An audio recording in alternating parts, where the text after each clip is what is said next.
Billionaire CEO gets locked in a room with his assistant and a night of revelations unfolds. But before we dive into the full story, let me know where you're watching from and what time it is. Now, subscribe to the channel and let's get started. The crystal chandeliers sparkled overhead in the opulent lobby of the Grand Fleur Hotel, illuminating velvet drapes and polished marble floors. It was nearly midnight, and most guests had long since retreated to their sumptuous suites or glamorous events upstairs. Yet outside Suite 780, a figure in an impeccably tailored suit stood with his phone pressed against his ear, frustration etched across his features. This figure was none other than Nicholas Gray, the billionaire heir to Gray Industries, a conglomerate that spanned everything from luxury automotive lines to cutting-edge tech. Only a few hours earlier, he had been on a private jet to finalize a high-stakes deal abroad. Now, he found himself wandering the hushed corridors of the Grand Fleur in search of his suite, with a corporate crisis overshadowing his every thought. "Look," Nicholas hissed into his phone, trying to keep his voice low to avoid disturbing the sleeping guests nearby. "I need those documents sent to my personal email within the next 10 minutes. I don't care if it's midnight. The international partners expect an answer by sunrise." On the other end of the line, a finance director droned apologies and excuses, only heightening Nicholas's impatience. Dark circles under his eyes hinted at the sleepless nights he'd endured these past few weeks. Every new day seemed to unearth another snag in the multi-billion-dollar acquisition he was orchestrating. He exhaled. The hallway lights flickered momentarily, heightening the silence around him. At last, he tapped his phone screen to end the call, prepared to storm into what he assumed was his suite, Suite 780, the hotel's most expensive penthouse. But in his exhausted haste, he failed to notice a discreet sign near the door handle. "Maintenance in progress, Suite 781. The keycard slot blinked green. The door clicked open. Nicholas stepped inside and froze. Instead of the polished lounge he expected, a place where a butler might await with champagne, he found a single reading lamp casting a soft glow across a plush but modest sitting area. To the far left was a desk covered in neat piles of documents and a half-open laptop. A large suitcase stood in the hallway, partially unzipped, showing simple office attire and a few folded t-shirts. Even in the dim light, it was evident that this was not the opulent penthouse suite he'd reserved. No marble floors, no second-level spiral staircase, no private terrace. He frowned, double-checked the brass plaque on the inside of the door, Suite 781. But before he could back out, an unexpected voice startled him. "Mr. Gray?" A woman in pressed navy slacks and a crisp blouse appeared in the doorway that led from the tiny kitchenette. She held a bottle of water in one hand and wore an expression hovering between shock and mortification. She was Lucy Walsh, his executive assistant, loyal, diligent, and, for the past 2 years, the one person who managed to keep Nicholas's chaotic schedule in any form of order. For Lucy, the Grand Fleur was both a temporary office and a refuge during high-stakes negotiations, the perfect spot to coordinate calls with global contacts day and night. She had asked to stay in a standard suite, far from his knowledge, hoping to spare him from any additional fuss or sense of obligation. Nicholas blinked, genuinely confused. "Lucy?" He glanced down at his keycard, then at the door behind him. "I was sure this was mine. Must be an error at the front desk." Her eyes flicked toward the open laptop, the scattered notes about tomorrow's investor meeting, and then back to him. His presence radiated tension. He looked ready to snap. She set down her water bottle carefully. "These older hotels sometimes mix up the keycards. Don't worry, I'll ring the staff. You must be exhausted." She reached for the room phone, but something, or someone, had other plans. A sudden loud click reverberated from the outside corridor. Nicholas rushed to the door and tried turning the handle. Locked. He slid his keycard in and out again. Nothing. "Great," he muttered. "Now the door's jammed." Lucy tried the phone, but the line was dead. Perhaps the malfunction that had triggered the maintenance sign. She pulled her cell phone from her pocket, only to see the dreaded no service icon. That's odd. Reception's never failed me here. Nicholas's frustration flared. Unbelievable. I should have known the hotel's refurbishment was still incomplete.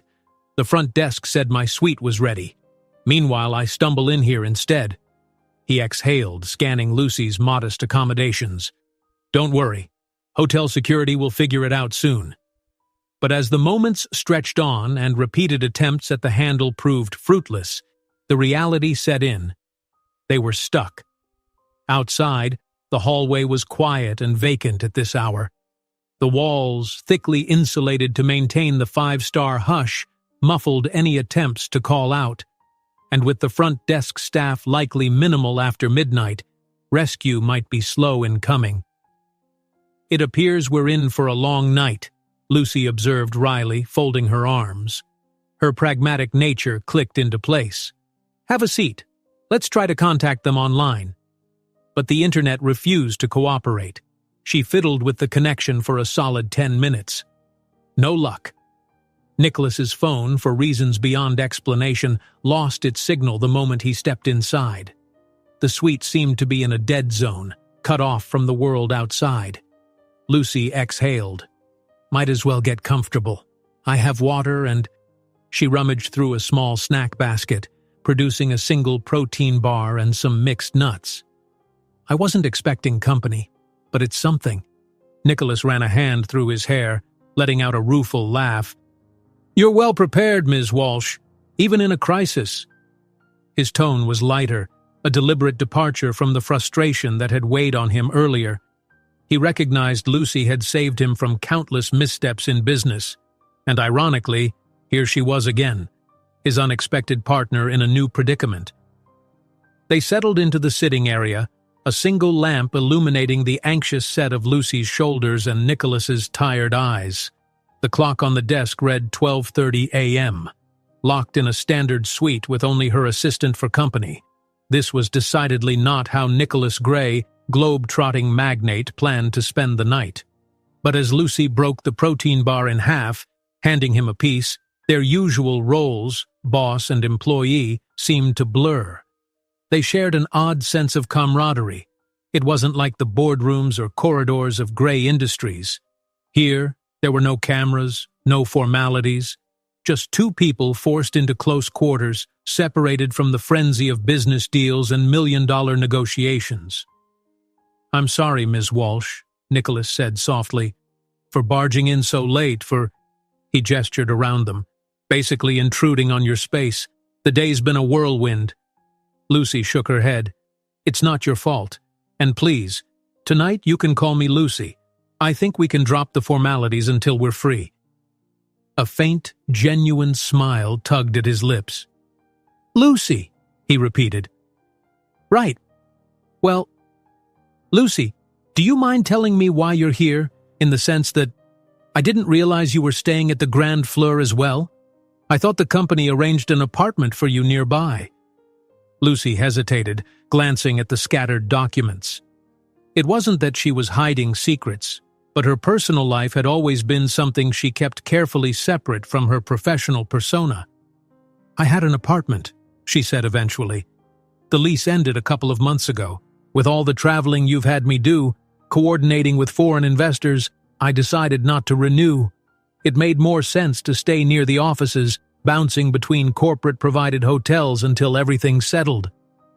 Nicholas nodded thoughtfully, realizing how little he truly knew about his assistant beyond her flawless organizational skills. He admired the dedication, though a pang of guilt tugged at him. Had he been so lost in his own deals that he never paused to ask how Lucy managed her own life? Silence settled, momentarily broken by a faint hum from the air conditioning. The partial glow cast long shadows on the plush carpet, intensifying the quiet tension between them. Lucy cleared her throat, deciding to lighten the mood. I'm pretty sure in more normal circumstances, she said, a slight grin forming, people would call the front desk and say, hey, we're locked in. They'd bust us out in 5 minutes. We'd be the comedic story for the staff to share tomorrow. But apparently, We're not that lucky." Nicholas laughed, a short, tired sound. "No, we aren't. Not tonight." She studied him for a moment. In the subdued lamplight, he looked older than his 30-something years, exhausted, maybe even lonely. "You do realize," Lucy ventured carefully, "you never take breaks. Not real ones. Always another flight, another meeting, never stopping to breathe. When was the last time you slept more than a few hours?" He shrugged, avoiding her gaze. "You know how it is at Gray Industries. The board expects results. The competition's fierce. My father's legacy looms over every decision I make." Lucy could almost feel the weight of unspoken burdens pushing down on him. "Yes, I know the stakes. I've seen the sleepless nights in your schedule, but I also know that you used to love painting. Or so I heard from your mother at some gala last year. She said you had a talent for it, that you'd promised her a portrait." Nicholas stiffened. She caught him off guard. It was a hobby. Before my father passed, I spent more time with a paintbrush than an executive pen." They both paused, absorbing that small confession. Before Lucy could respond, a faint mechanical click came from somewhere in the walls, followed by the overhead lights flickering again. Nicholas tensed, half standing. Was the power about to fail altogether? Were hotel staff working on the door lock? But the corridor outside remained silent, no voices or footsteps. "It's like the hotel's an echo chamber tonight," Lucy whispered, feeling an inexplicable chill creep up her spine. "This is so strange." Nicholas inhaled, letting the tension linger. Then, with a determined nod, he sank back onto the sofa. "We'll get out eventually. In the meantime, maybe we talk?" Lucy nodded, a quiet acceptance. The conversation that followed would unearth guarded pieces of who they really were. Two people trapped not just by a hotel door, but by the roles they had been playing for far too long. And so began their night of unexpected revelations, as the flickering lights cast dancing shadows and the locked door stood silent, witness to confessions neither had planned to share. Lucy tucked her legs beneath her on the small couch, letting out a slow breath. She watched Nicholas, who was pacing by the entrance, jiggling the doorknob every so often as if sheer willpower might magically release it. His earlier exhaustion seemed to vibrate into restless energy. The hum of the air conditioning filled the silence, steady and hypnotic, broken only by the occasional creak of the old suite settling around them. Finally he turned, raking a hand through his dark hair. "This is ridiculous," he muttered. "I'll give it another hour. If no one comes, I'm going to dismantle that lock myself." Lucy tilted her head, half amused. "With what tools?" "I'll find something," he shot back, though a hint of humor glinted in his eyes. "Or perhaps I'll use my phone as a battering ram." She couldn't help but grin. The tension had softened ever so slightly since they first discovered they were trapped together. "Better to keep your phone intact in case we do get a signal. I imagine you might need it when the finance director calls with those documents." That reminder seemed to land heavily on him. Nicholas exhaled and let his shoulders slump. "Right. The documents." He rubbed the bridge of his nose, exhaustion returning. If they don't come through by sunrise, the entire acquisition deal could collapse. Months of negotiations. Lucy leaned forward, resting her forearms on her knees. "This is the merger with Atraxis Tech, correct? You've been working on that for ages." "Yes, and apparently someone on the inside is having second thoughts." He paused, swirling frustration tightening his features. "I'm not used to feeling powerless, Lucy. I don't like it." She nodded, understanding the subtle confession. "I know.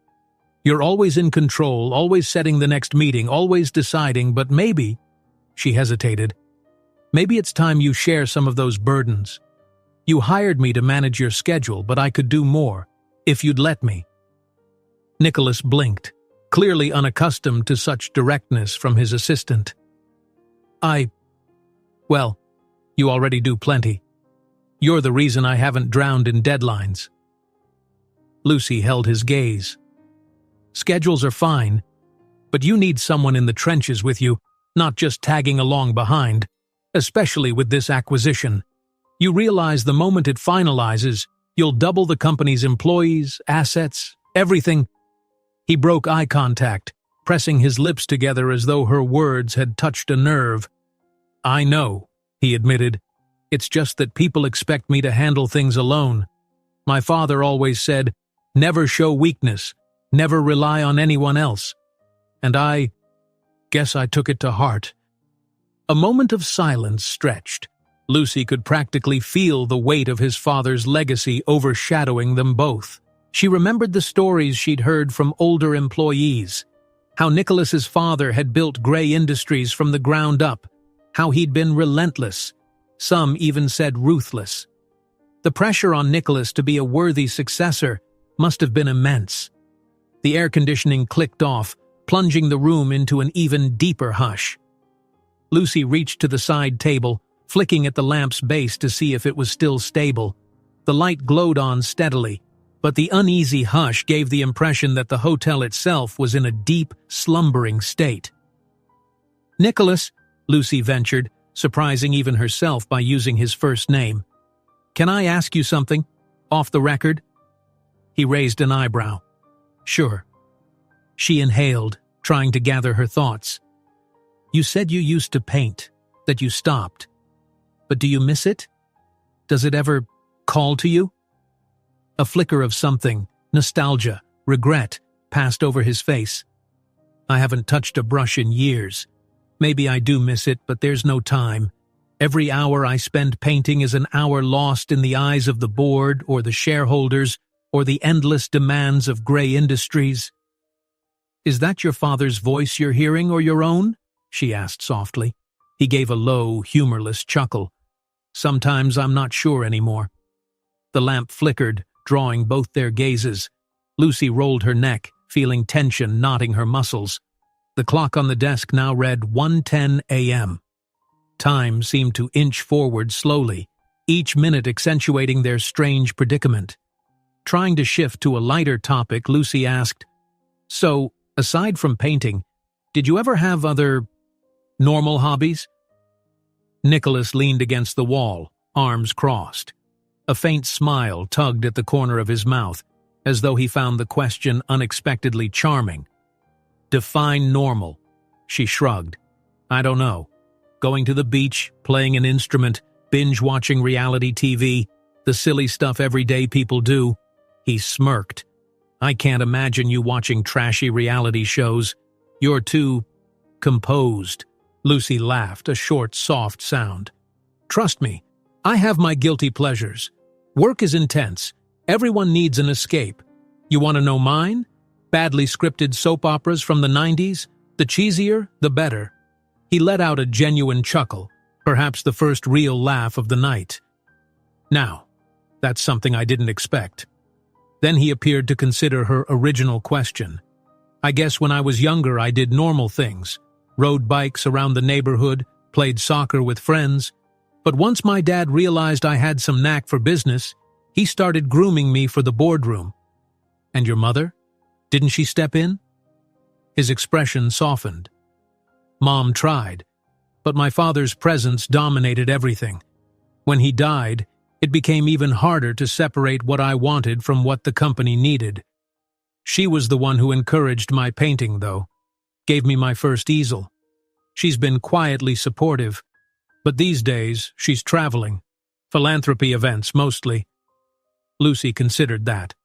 Well, for what it's worth, your father's legacy might be big, but you're allowed to forge your own path, no matter how many board members raise their eyebrows. He nodded, accepting the reassurance even if it was only half believed. That's what I keep telling myself. Then, flipping the script, he ventured, What about you? Any family close by? Lucy hesitated, her eyes drifting to her scattered documents.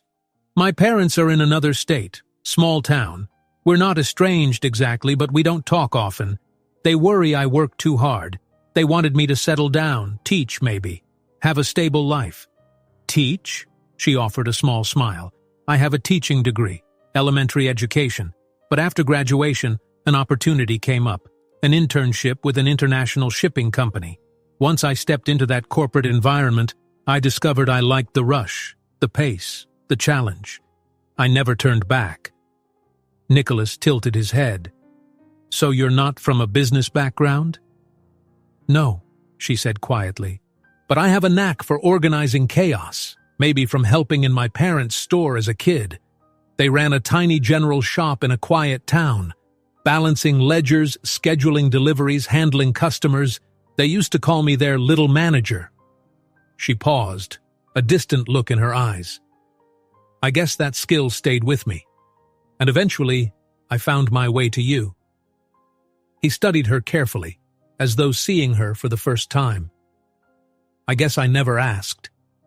A slight flush crept into her cheeks. It's not your fault. You're busy, and I keep boundaries at work. It's easier that way, you know? Less complicated.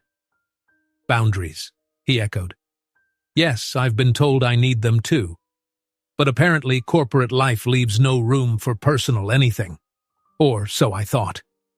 Their gazes locked in a moment of quiet understanding. They were two people used to existing within the constraints of roles and responsibilities. Now, with neither their phones nor the outside world demanding their attention, they couldn't help but let those strict barriers slip a little. A sudden crash sounded in the hallway, as if something toppled over.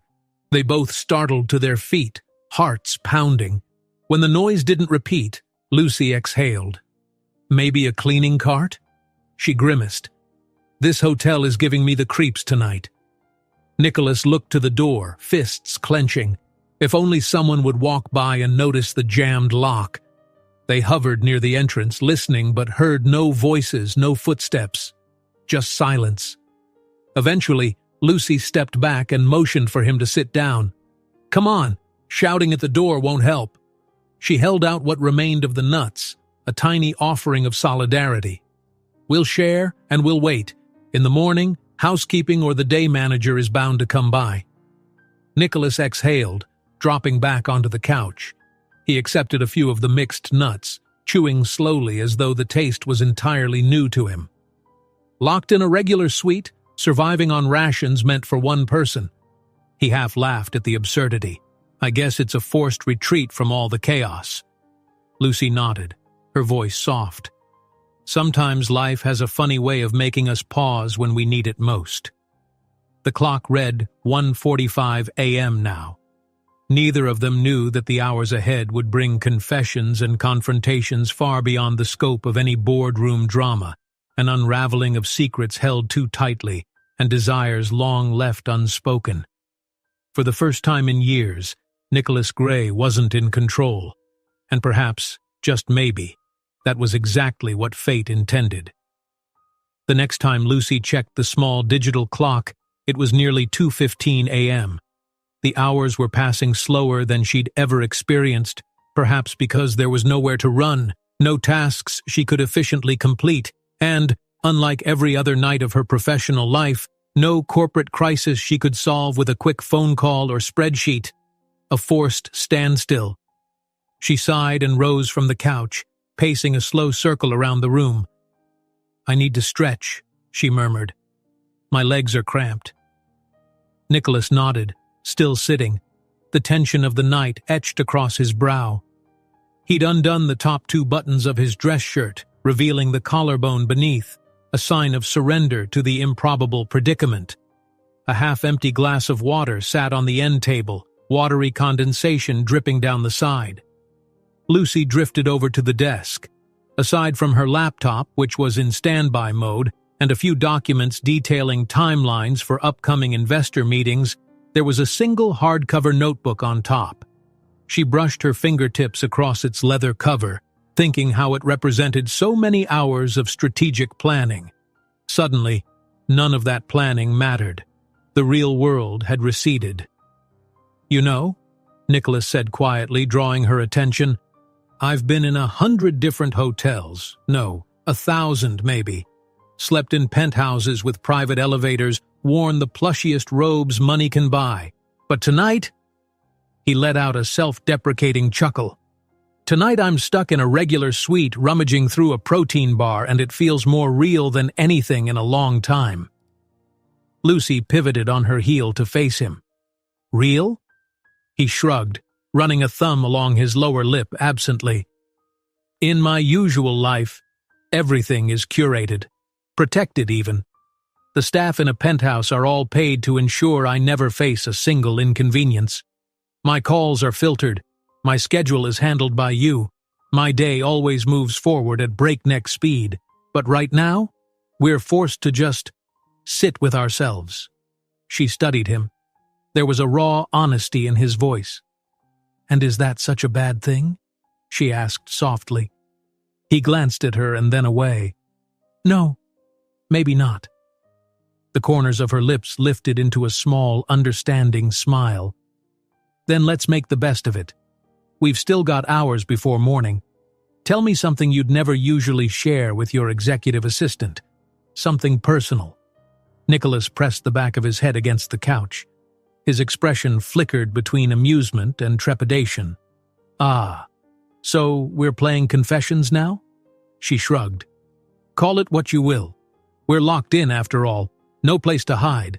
I'll go first. All right, he replied, curiosity piqued. Lucy paused, momentarily uncertain. She scanned the room, as though she might find courage in the innocuous decor. I sometimes wonder, she began, if I made a mistake not becoming a teacher. Watching kids learn, seeing their eyes light up when they understand something new, that was always my dream. I left it behind to climb the corporate ladder. And while I do well in this environment, there's a part of me that wonders if I sold out. Nicholas pursed his lips, considering her words. Do you regret it? She stared at her hands, the lamplight catching the faint glimmer of her watch. I don't regret it exactly. I like what I do. I've traveled more than I ever imagined, worked with brilliant people, seen behind the curtain of some of the world's biggest deals. But every so often, like on days off when I pass by a school playground, I get this pang, this thought of what might have been. Nicholas nodded slowly. You and I are alike in that regard. We both followed what everyone else said was the logical path. Or maybe we were simply good at something that overshadowed the other things we loved. He paused, then exhaled, as if deciding to heed her request for honesty. When my father passed away, I was thrown into the CEO role practically overnight. I tried to juggle painting at first. I set up a small studio in my penthouse. But then the stress piled on. Emergency board meetings, new expansions, media scrutiny. Everyone questioned whether I was capable. The painting supplies sat there untouched for months. Eventually, I threw them out. Or maybe I donated them. I can't recall. Too busy to remember. Lucy felt a pang of sympathy. No wonder you seem so tightly wound, she teased gently. You never got to decompress. He offered a rueful half-smile. Yes, well, tension is part of my brand, I suppose. But hearing you talk about the kids, sometimes I wonder if painting was my only real chance at unguarded expression. Everything else is a performance. There was a quiet hush after his last words, broken only by the beep of the desk clock flipping from 2:19 to 2:20. The quiet hum of electricity pulsed overhead, though not a single occupant seemed to stir beyond these walls. Lucy cleared her throat. Then maybe, after all this madness, you should set aside a weekend to paint. He let out a small laugh. A weekend? You know my schedule better than I do. I've not had a free weekend in over 3 years. True. She looked at him earnestly. But you're the boss. Technically, you can rearrange things if you really want to. He gave a half-smile, though it didn't fully meet his eyes. Funny how that never seems possible. Before Lucy could respond, an unexpected vibration buzzed against the glass of the coffee table. Both looked down. Nicholas's phone lit up with a single bar of reception. He snatched it in an instant. It's from the finance director, he said, reading the caller ID. Relief and frustration warred on his face. Let's hope it's good news. He tapped to answer, pressing the phone to his ear. "Yes? Did you manage to finalize the docs?" Lucy could hear the tinny murmur of the finance director's voice, but not the words. She watched Nicholas's shoulders grow taut, his brow furrow. "What do you mean they're incomplete?" The overseas partner insisted on final figures by dawn. He closed his eyes for a moment, inhaled.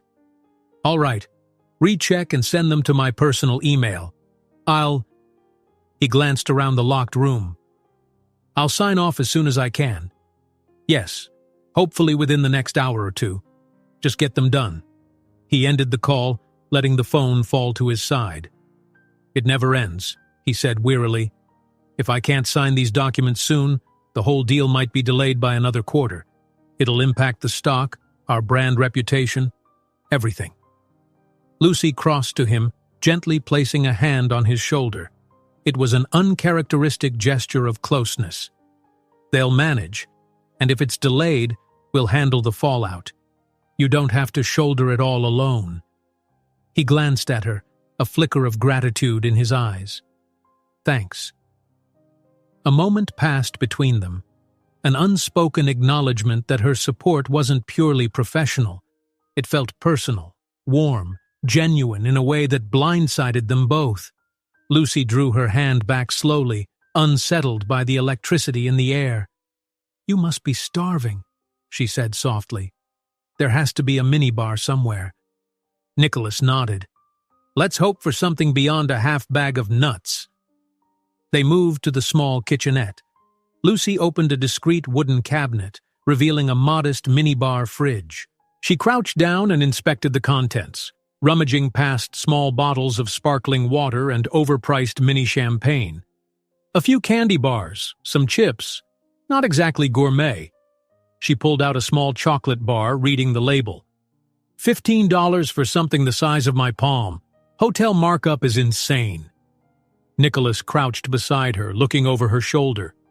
"At least it's better than an empty fridge." He reached in and extracted a bag of potato chips, wincing slightly at the brand's flamboyant packaging and probable cost. They set their findings on the counter. Lucy rummaged for a plastic-wrapped set of disposable cutlery, discovering only a few cheap spoons and forks. "Well, there's no microwave, so cold chips and chocolate it is." Nicholas shrugged. "Beggars can't be choosers." Then, with a wry smile, he added, "I suppose we can expense it to Gray Industries, right?" Lucy had to laugh at the absurd notion. "I'll file an official expense report first thing tomorrow."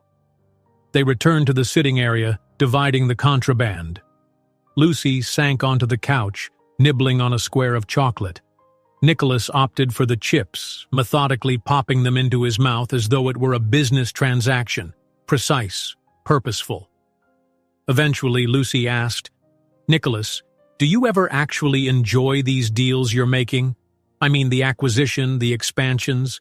Do they thrill you, or is it all about living up to an expectation?" He crunched quietly, taking a moment to chew.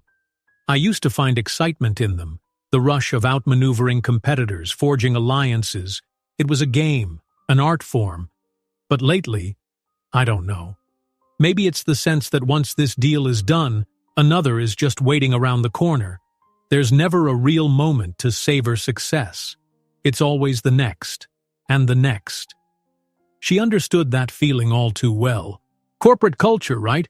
We applaud each milestone, but only for a second. Then it's on to the next objective. He shifted, propping an elbow on the back of the couch. "Yes. And now I'm locked in here, forced to reflect on a life that's basically non-stop.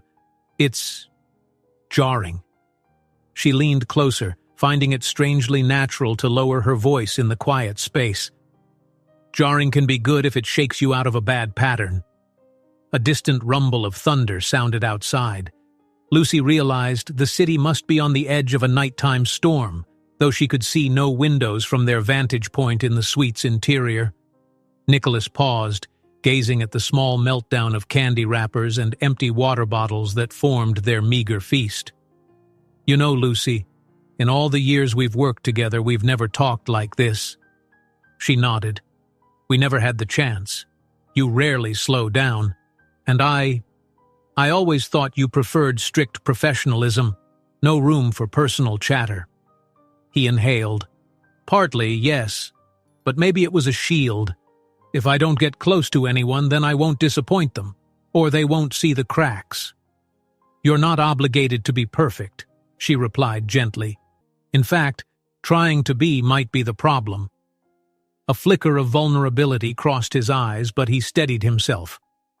"What about you? Isn't that why you keep your distance, remain strictly business at the office? Do you fear letting people in?" Lucy bit her lip. "Sometimes. My last relationship ended because I worked too much. He said I was obsessed with other people's schedules and left no space for ours. Since then, I decided personal life and professional life don't mix well." Nicholas's tone softened. "That's tough. I'm sorry." She shrugged, feigning nonchalance. "It's okay. He wasn't wrong. I do invest a lot in my job." "Because you're good at it," Nicholas offered. "Because you care." She realized he'd been quietly observing her for a while, noticing her dedication, perhaps more than she realized. "Yes, I care. You're an intense boss, but I believe in gray industries. At least in the potential of what we can do for communities, for innovation. That's what keeps me going." Nicholas leaned back, thoughtful. "You know, there's so much talk of synergy and expansion, but we rarely discuss the human aspect, like the employees whose lives will shift after a merger or the families impacted by new factory openings. It's all numbers.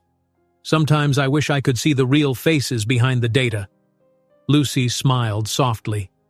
"Then do it. Make the time. Set up visits, talk to employees personally. They might appreciate that more than you know." He nodded, but a wave of fatigue seemed to wash over him. The couch was surprisingly comfortable. Lucy saw the weariness tugging at his eyelids, felt it in her own bones too. The day, no, the entire night, had stretched them both thin. She pointed to the clock. 2:50 a.m. "We should try to get some rest. Morning isn't far off. Maybe housekeeping will come bright and early." Nicholas gave a tired laugh. "You think we can actually sleep locked in like this?" Lucy shrugged, picking up the scattered wrappers. "We can take turns on the couch, or—" She gestured to the bedroom door, adjacent to the living area. "The bed in there is big enough, obviously, but I can stay out here if that's more comfortable for you." He considered it, then replied, "Let's both just rest in the living room. Easier to hear if anyone comes by." He hesitated, noticing the single sofa. "Though I think you should take the couch. I can sit in the armchair." Lucy glanced at the armchair with its stiff, upright back. It didn't look conducive to sleep. "You sure? It's not exactly—" he insisted, a faint note of gentlemanly pride in his voice. "I'll manage." She didn't argue further. Instead, she fetched a spare blanket from the bedroom closet, an extra pillow, and handed them to Nicholas. The overhead lamp was dimmed to a soft glow. Lucy curled up on the couch, hugging another pillow. "Good night," she said softly. Nicholas, settling into the armchair with the blanket draped over his legs, responded just as softly, "Good night, Lucy." Outside, the faint thunder rolled once more, a lullaby of distant rain echoing through the quiet floors of the Grand Fleur Hotel. With the phone silent and the door locked tight, two tired souls surrendered to a few hours of uncertain rest, each filled with unspoken thoughts of what tomorrow might bring, both in business and in the fragile trust beginning to form between them. Lucy woke to the quiet hush of a muted morning. For a moment she couldn't place where she was. An unfamiliar ceiling, warm lamplight casting an orange glow. It was nothing like her usual environment. Then reality settled. She and Nicholas were still in Suite 781, locked inside, awaiting rescue. She yawned, stretching her arms. The couch wasn't the worst place she'd ever slept, but her neck felt stiff. She glanced over at Nicholas, who was half slumped in the armchair, blanket sliding from his shoulders. In the gentle light, with his eyes closed, all the tension in his face smoothed away. He looked unexpectedly peaceful, vulnerable even. Her heart twinged at the thought. How many times had she seen him this still? Probably never. Nicholas Gray in the office was always in motion, always exuding that unstoppable energy. This quiet man, breathing softly in the early morning hush, felt like a stranger she was only now beginning to know. After a few seconds, she carefully eased off the couch, padding toward the small kitchenette on bare feet. The overhead light in the main area was still dimmed, allowing her to preserve the serene moment. She tried the light switch in the kitchenette. It flickered on, illuminating the tiny space. Lucy searched for coffee or tea, any sign of something to ease them into the morning. The cupboards revealed only a single sachet of instant coffee and a battered electric kettle. With a shrug, she filled the kettle, flicked it on, and hoped the ancient device still worked. A short time later, steam curled from two modest paper cups.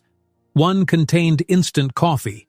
The label read, "Rich Roast," though she doubted it, and the other just hot water she planned to mix with a bit of leftover chocolate powder from the minibar.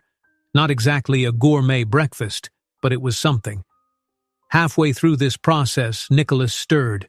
She glanced over to see him stretching, blinking as he tried to orient himself. Their eyes met across the suite.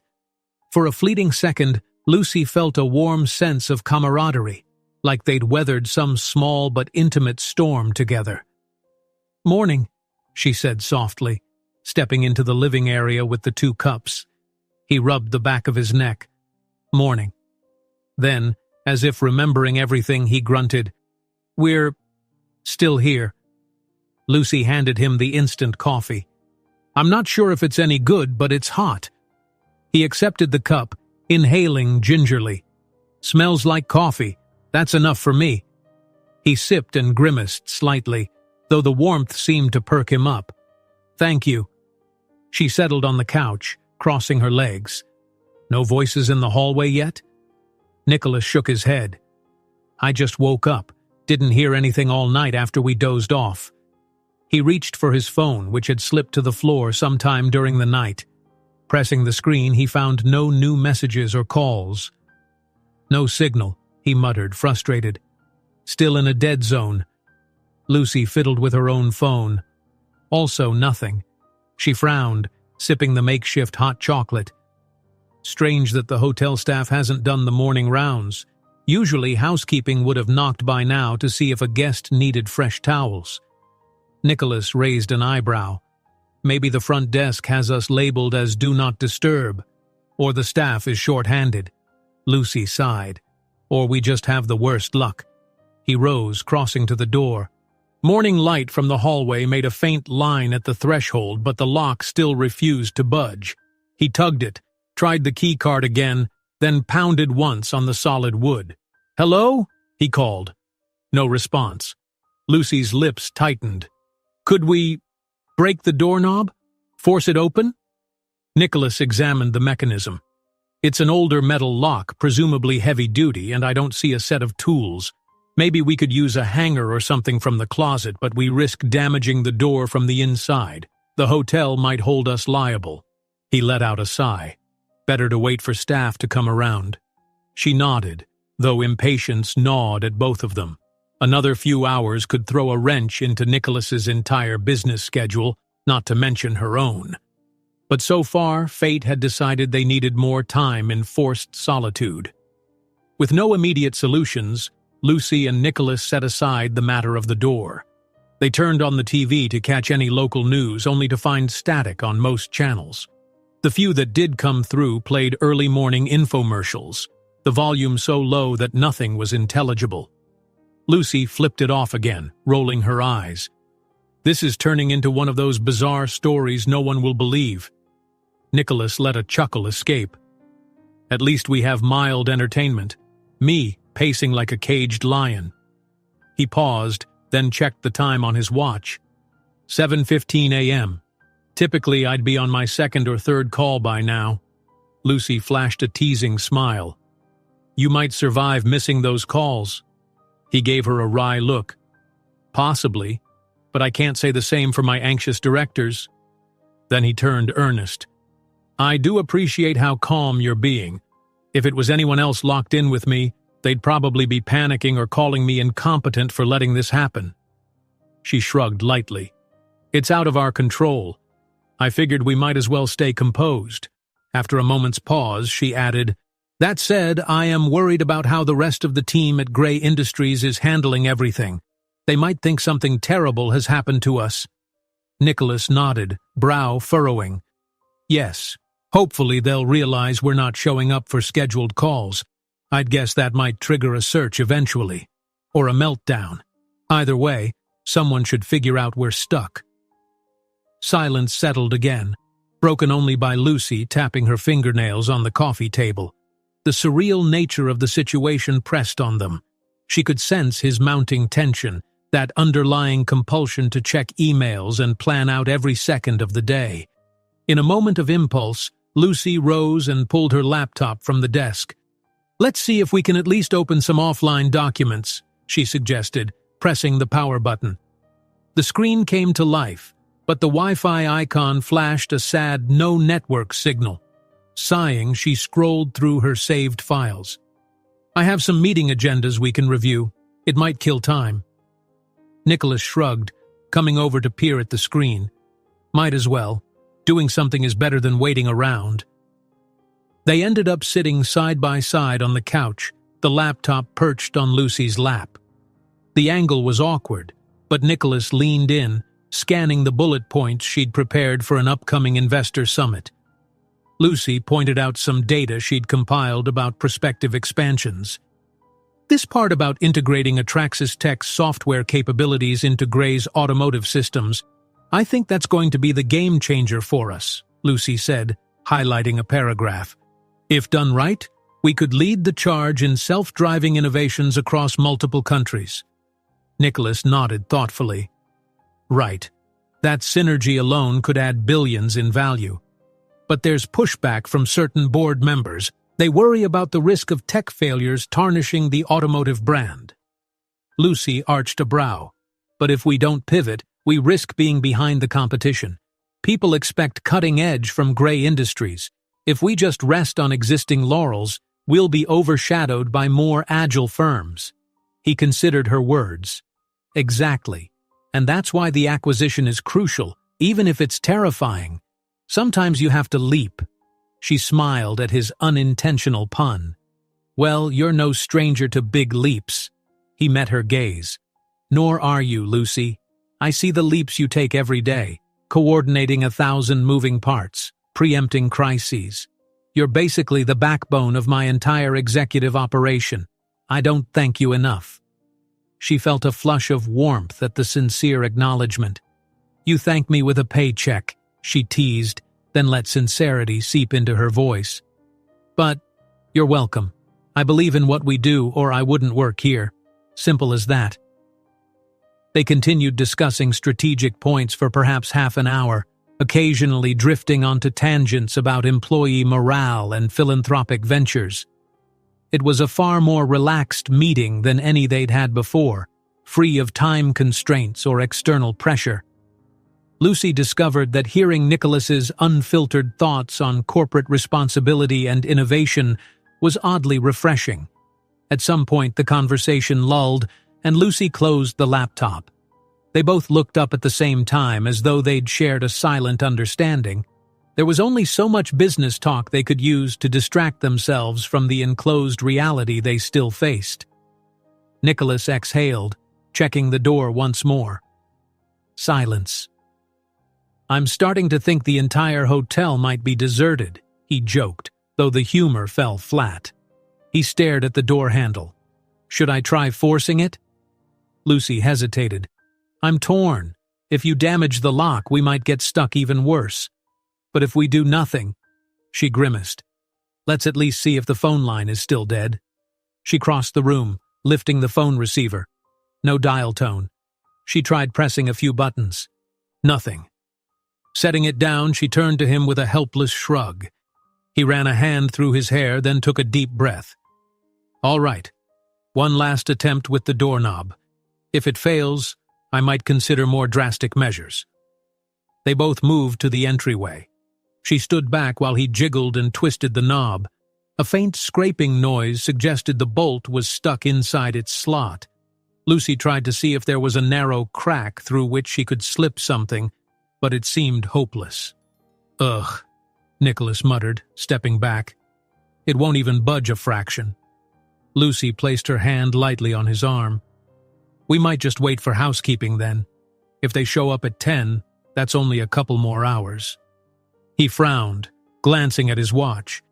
"Feels like an eternity. But you're right." In the quiet that followed, Lucy realized they'd been standing close, her hand on his forearm, his gaze unwavering. She cleared her throat, stepping back to give space. Nicholas didn't move for a moment, then he exhaled. "Guess we're stuck with each other's company for a while longer." "Could be worse," she joked faintly, trying to diffuse the tension that brewed whenever they noticed how close they were. A knock, a single sharp rap, startled them both. Nicholas's head snapped toward the door. "Hello?" he called urgently. "We're locked in here." Lucy's eyes went wide, relief flooding her features. "Finally," she whispered. "We're saved." But no voice answered. Instead, there was a second knock, softer this time, and then silence. Nicholas pressed his ear to the door. "Is someone out there? Please, we need help." Again, no response. He tried the handle, still locked. Lucy tried pressing her palm flat to the door, but heard nothing aside from the faint hum of the corridor lights. A shared, perplexed look passed between them. "That's not normal," Lucy breathed. "Who knocks on a locked door and then leaves?" Nicholas's jaw tensed. "Maybe they heard us calling and ran to get help?" She pursed her lips, uncertain. The hotel suddenly felt more eerie than ever. Something about that solitary knock set her nerves on edge. They lingered by the door for a few moments, straining to hear footsteps or voices. Nothing. The hush returned, heavy and unexplained. Finally, Nicholas stepped back, exchanging a worried glance with Lucy. "I have no idea what's going on, but let's not panic. If they came by once, maybe they'll return with a manager or maintenance." Lucy nodded, though an uneasy feeling coiled in her gut. Sure, that must be it. Stuck again, they returned to the living area, hearts drumming with anticipation. Minutes ticked by with excruciating slowness. Still no sign of rescue. As the morning light outside drifted toward mid-morning brightness, Lucy and Nicholas were left with a growing sense of unease. They were no longer just trapped by a faulty door. They were caught in a strange limbo, somewhere between relief that they'd glimpsed a possible rescuer and the ominous worry that no real rescue was coming at all.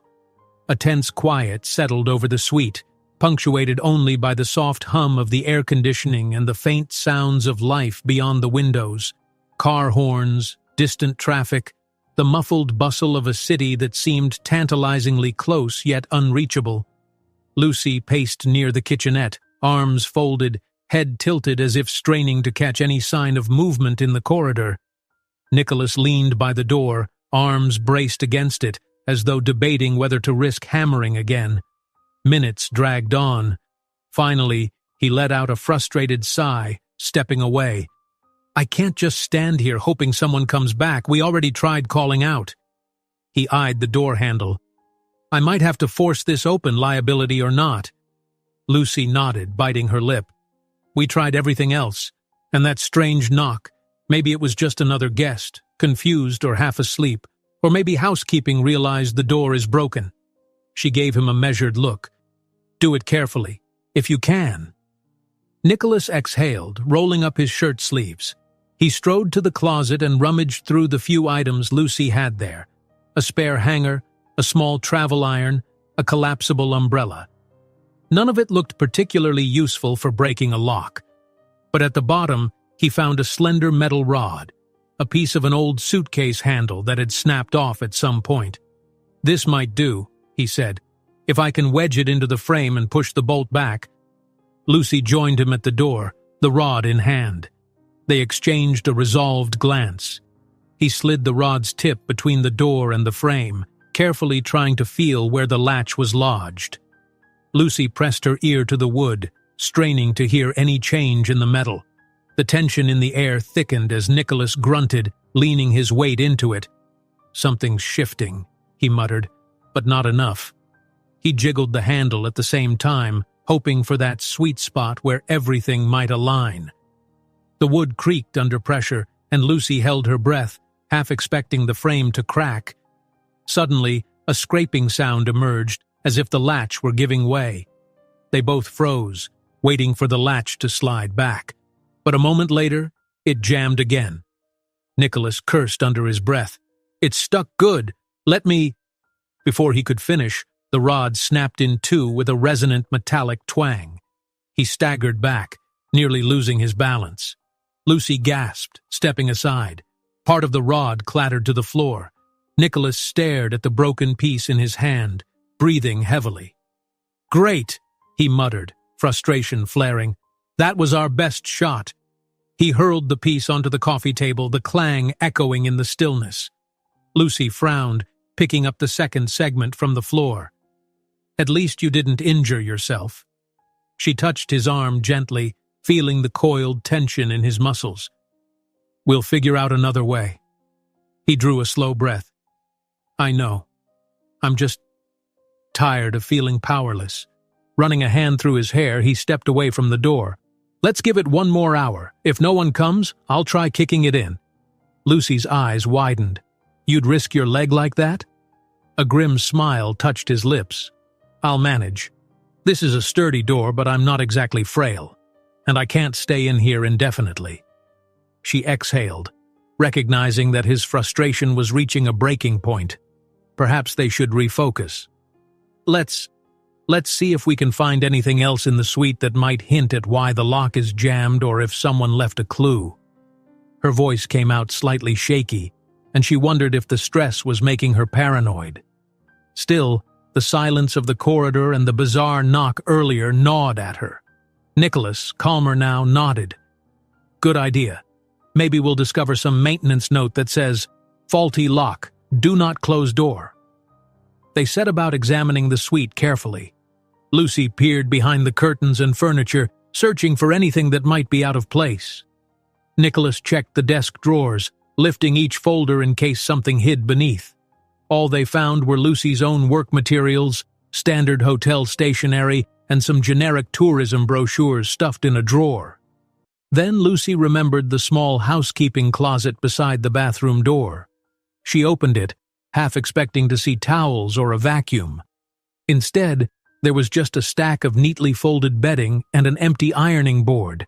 No sign of any note or hidden message. "Nothing," she mumbled. "It's just a normal suite with a jammed door." Nicholas gave a short laugh. "We'd be the only two people in the world to find that suspicious." He slumped onto the couch, dropping his head into his hands. "Meanwhile, my finance director is probably going berserk and the investor calls—" Lucy sank down next to him. "Shh.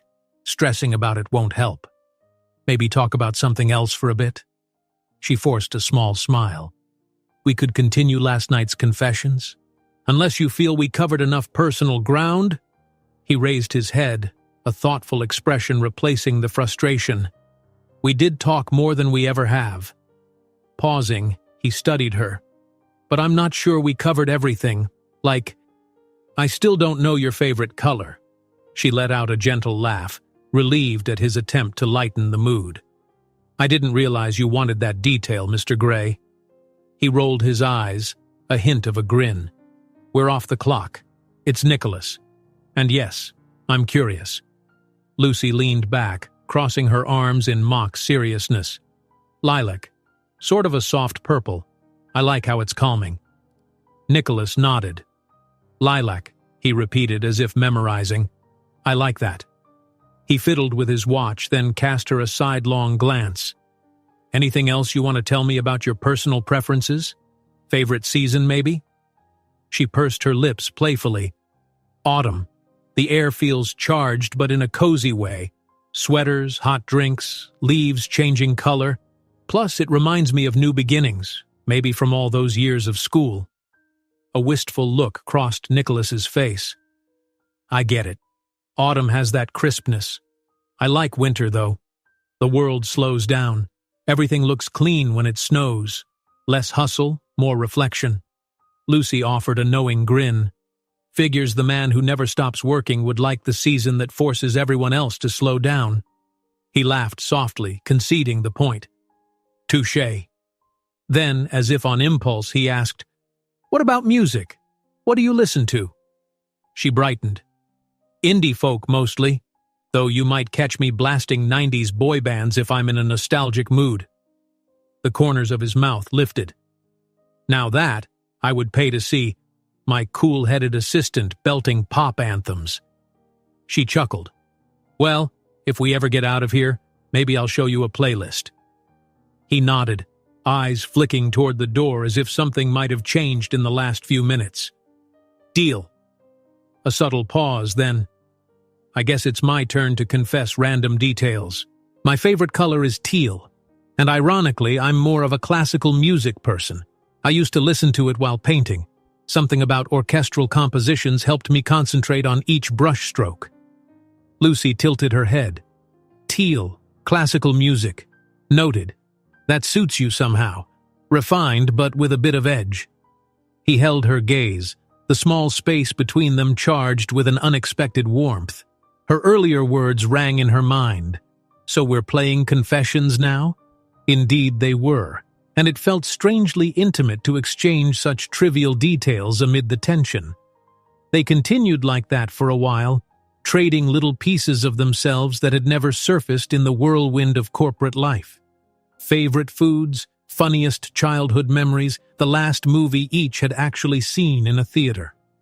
Time slipped by in quiet conversation, and Lucy found herself momentarily forgetting the locked door. Eventually, a lull settled in, and Nicholas's smile faded.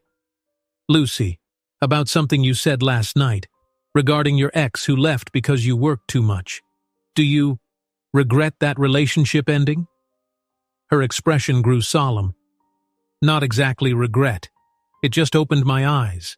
I realized I had to be more mindful, more balanced. But then the job demands grew and I fell back into old habits.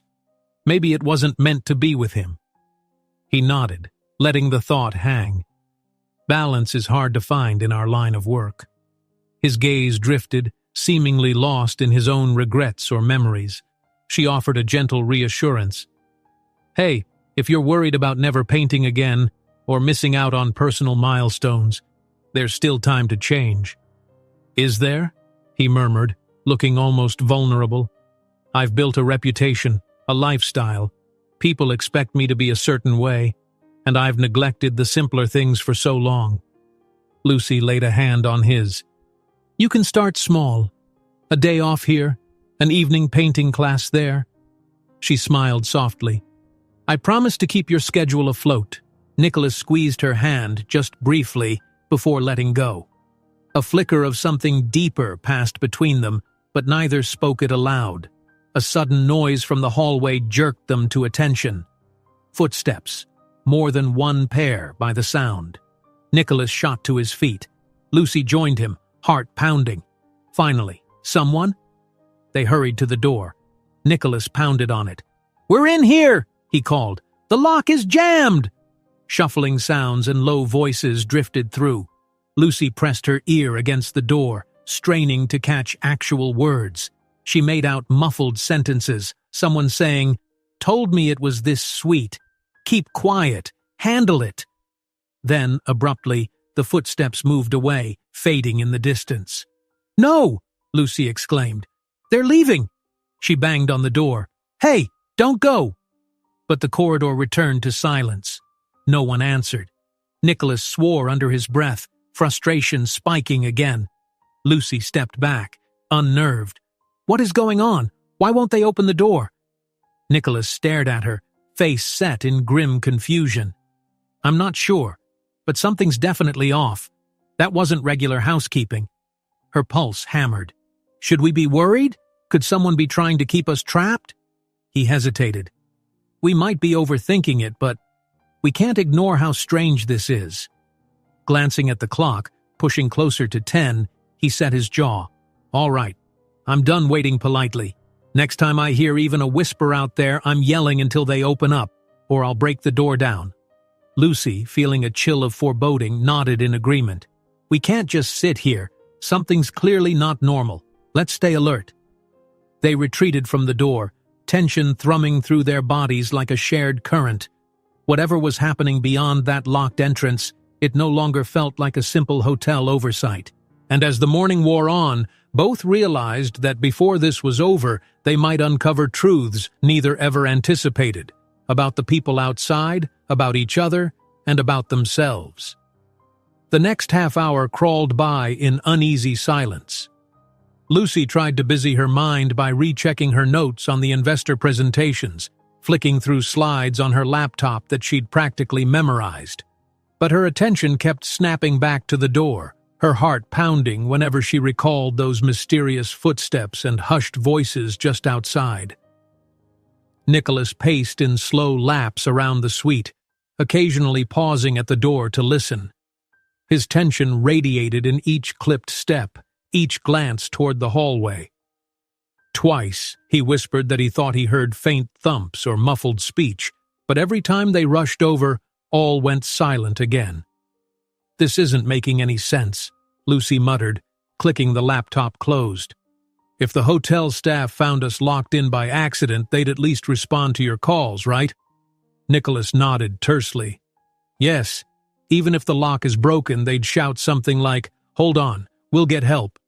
Instead, we've heard practically nothing, just those short, nervous conversations." His eyes narrowed, scanning the floor. Could it be criminals? Some weird inside job at the hotel? Lucy shook her head, uneasy. The Grand Fleur is upscale, but that doesn't mean it's immune to, well, wrongdoing. Or maybe...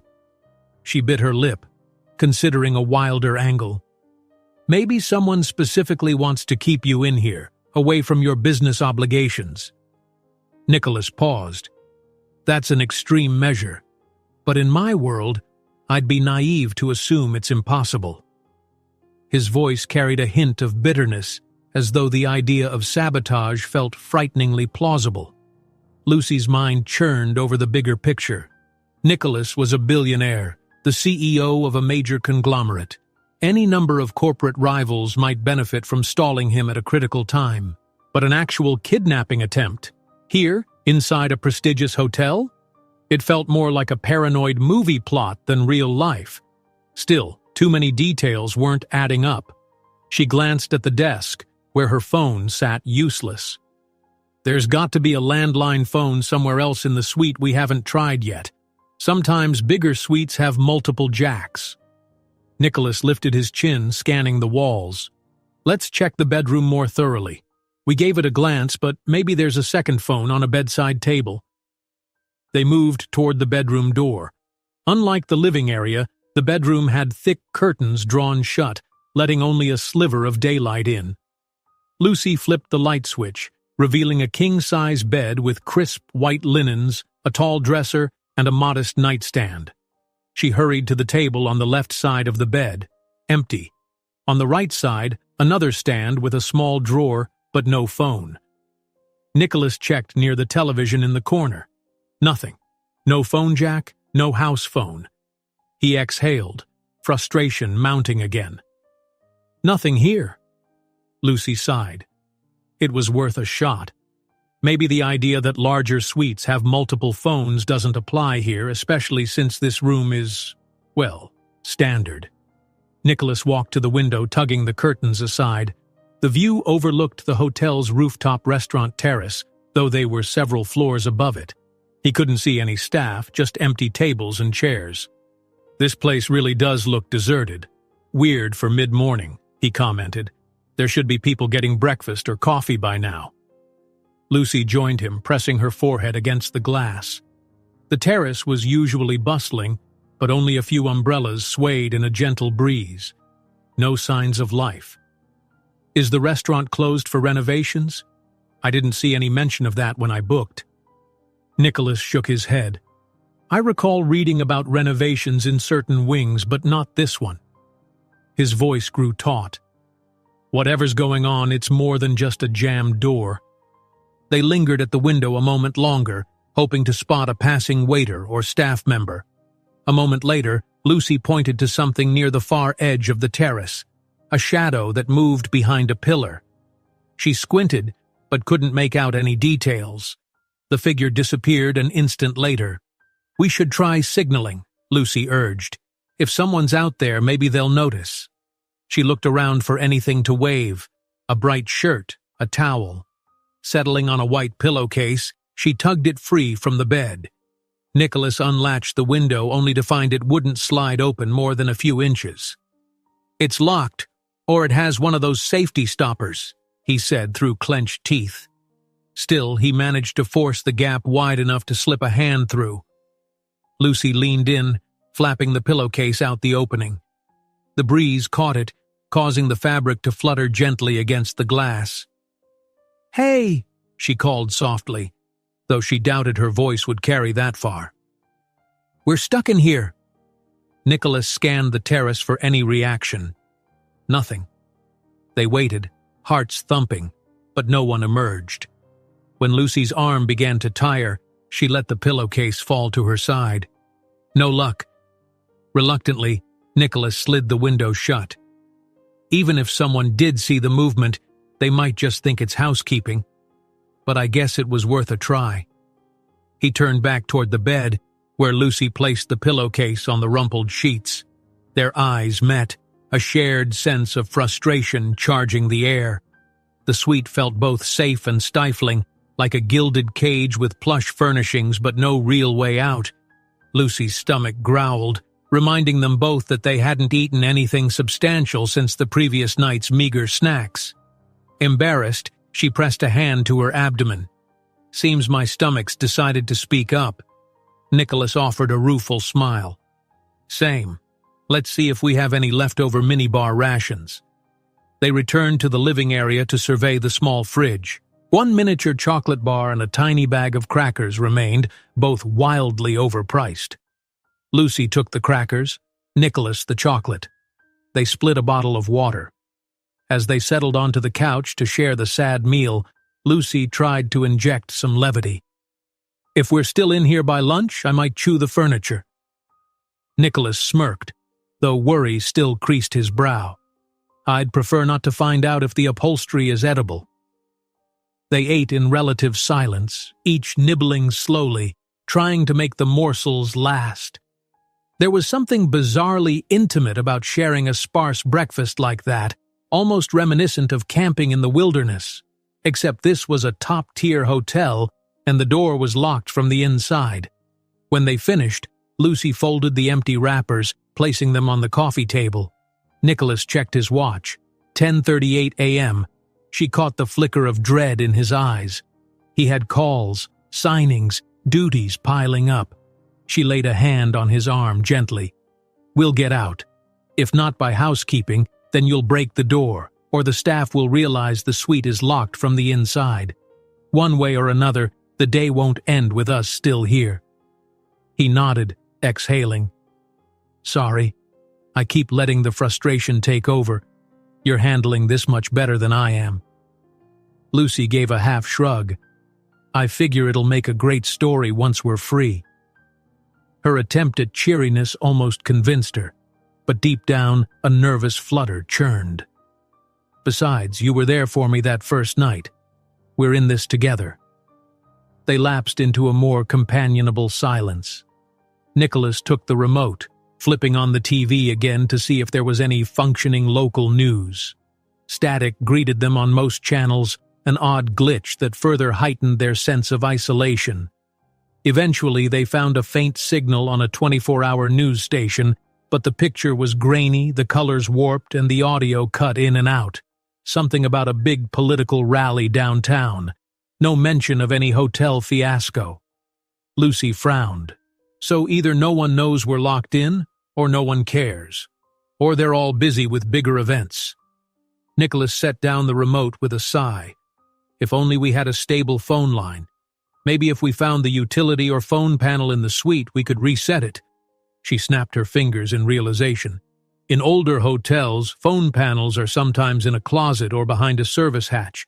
Let's check the corridor wall inside the suite near the door. They walked over to the entryway again. Sure enough, on the side opposite the bathroom, a small rectangular panel sat flush with the wall, painted over multiple times. Lucy pried it open with her fingernail. Inside, a maze of wires and an antiquated circuit board glinted under the overhead light. Nicholas crouched down. "I'm no electrician, but maybe if something is disconnected, we could fix it." He fiddled with the wires gently, not wanting to cause sparks. Each set of wires seemed to correspond to different color codes. Lucy leaned over his shoulder, scanning the cables. "They're all clipped in, nothing obviously loose." She pointed to a tiny switch near the edge of the board. "That might be a circuit reset?" Nicholas flicked it off, then on again. They both paused, waiting. Nothing changed. No beep, no sudden dial tone from the phone. Disappointed, he closed the panel. Worth a try. Defeated, they sank back to the living area. For a while they just sat, heads bowed, shoulders slumped, as though the suite itself had become an adversary they couldn't outmaneuver. Lucy tried not to let the stifling worry consume her, but the quiet pressed in on every side. Eventually she straightened, pushing back from the couch. "I won't just give in. Let's do one more thorough search. Maybe there's a hidden maintenance door or a connecting door to another suite we overlooked." They combed the perimeter, checking each wall panel, each section of molding. Nothing. On the far side of the bedroom, Lucy ran her hand along the baseboard. Suddenly her fingers snagged on a slight indentation. "Nicholas!" she called in a hushed voice, heart thumping. "There's something here." He rushed over. She pressed a bit more and a small panel popped free, no larger than a ventilation cover. It opened onto a cramped crawl space, dark and dusty, with only a faint sliver of light coming from somewhere beyond. Lucy's eyes widened. This could be an access route for maintenance, maybe for electrical or plumbing. It's small, but... Nicholas eyed it, then looked at her. Small might be an understatement. I don't think I could fit. He was right. The opening was extremely narrow, but Lucy, more petite, might just squeeze through if she didn't panic. She swallowed hard at the thought of navigating a dark, confined space. "If it connects to another suite or a hallway," she said, voice trembling slightly, "we could escape, or at least get help." Nicholas's hand touched her shoulder. "Lucy, that's risky. You don't know what's in there. Live wires, rodents, and what if you get stuck?" She inhaled, steeling herself. "We're running out of options. We need to do something. Just help me in. If it's too tight, I'll back out." He studied her face, concern evident, but after a moment he nodded, understanding her resolve. "All right, but I'm right here. Yell if something goes wrong, and I'll pull you back." With a determined nod, Lucy set aside her nerves. She grabbed her phone, switching on its flashlight function. Slowly, she lowered herself to the floor and maneuvered so she could slide headfirst through the narrow opening. Dust tickled her nose, and the claustrophobic darkness threatened to spike her anxiety. Nicholas knelt behind her, hands on her ankles, guiding them gently so she wouldn't scrape against any sharp edges. "Careful," he breathed. "Take it slow." Lucy's shoulders squeezed through the gap, the phone's light revealing a dusty tunnel lined with old pipes. The smell of stale air and metal assaulted her senses. She wriggled farther. Her arms trembled with the effort, but at least the space was just big enough. "See anything?" Nicholas asked, his voice echoing faintly from behind. She peered ahead. "The passage goes on for a few feet. I can't tell yet where it leads." She took a shallow breath, inching forward. Then she froze. A faint scratching noise sounded somewhere in the darkness, like something scuttling across metal. Her heart lurched. She forced down panic, glancing back at Nicholas's concerned face in the opening. "I'm okay," she whispered, more to reassure herself than him. She inched further until her hips cleared the panel. Nicholas kept a gentle hold on her calves, making sure she didn't vanish entirely. The phone's beam illuminated a short horizontal shaft. Toward the end, she spotted what appeared to be another grate. Maybe it opened to another room? Summoning courage, Lucy pressed on. She reached the grate, gave it a tentative push. It rattled, but didn't budge. Frustration flared. If it was locked, this plan might be futile. She pressed harder, shifting her weight. All at once, the grate popped free with a jarring clatter, revealing a burst of brighter light. She froze, squinting into the new space. It looked like a small maintenance closet, buckets, mops, cleaning supplies scattered about. Her heart soared. "Nicholas," she said excitedly. "I think it's a housekeeping area." His relieved exhale drifted through the crawl space. "Can you get inside?" She wriggled, pushing her shoulders past the open grate. It was a tight fit, but she managed to half-tumble into the closet, gasping as she found her footing. Dust swirled around her as she slowly stood upright. Shining the phone light around, she confirmed it was indeed a narrow housekeeping closet, with a door at the far side. She tried the handle. Unlocked. Turning to the grate, she called back softly. "Nicholas, I'm in. The closet door is unlocked. Let me see if I can open it and let you in from the hallway." "Go for it," he whispered back, excitement lacing his tone. With her phone in hand, Lucy reached for the closet door's knob. It clicked open easily, revealing a brightly lit corridor. She stepped out, blinking at the sudden brightness. The hallway looked similar to the one outside their suite, ornate carpets, old-fashioned wallpaper. But it was definitely not the same corridor as seventh-floor rooms. In fact, there were no room doors in sight, just unmarked double doors down one end and an elevator at the other. Heart fluttering, Lucy glanced around. No sign of the front desk or any staff. She considered her next move. Should she search for an exit or run back and open Nicholas's suite door from the outside?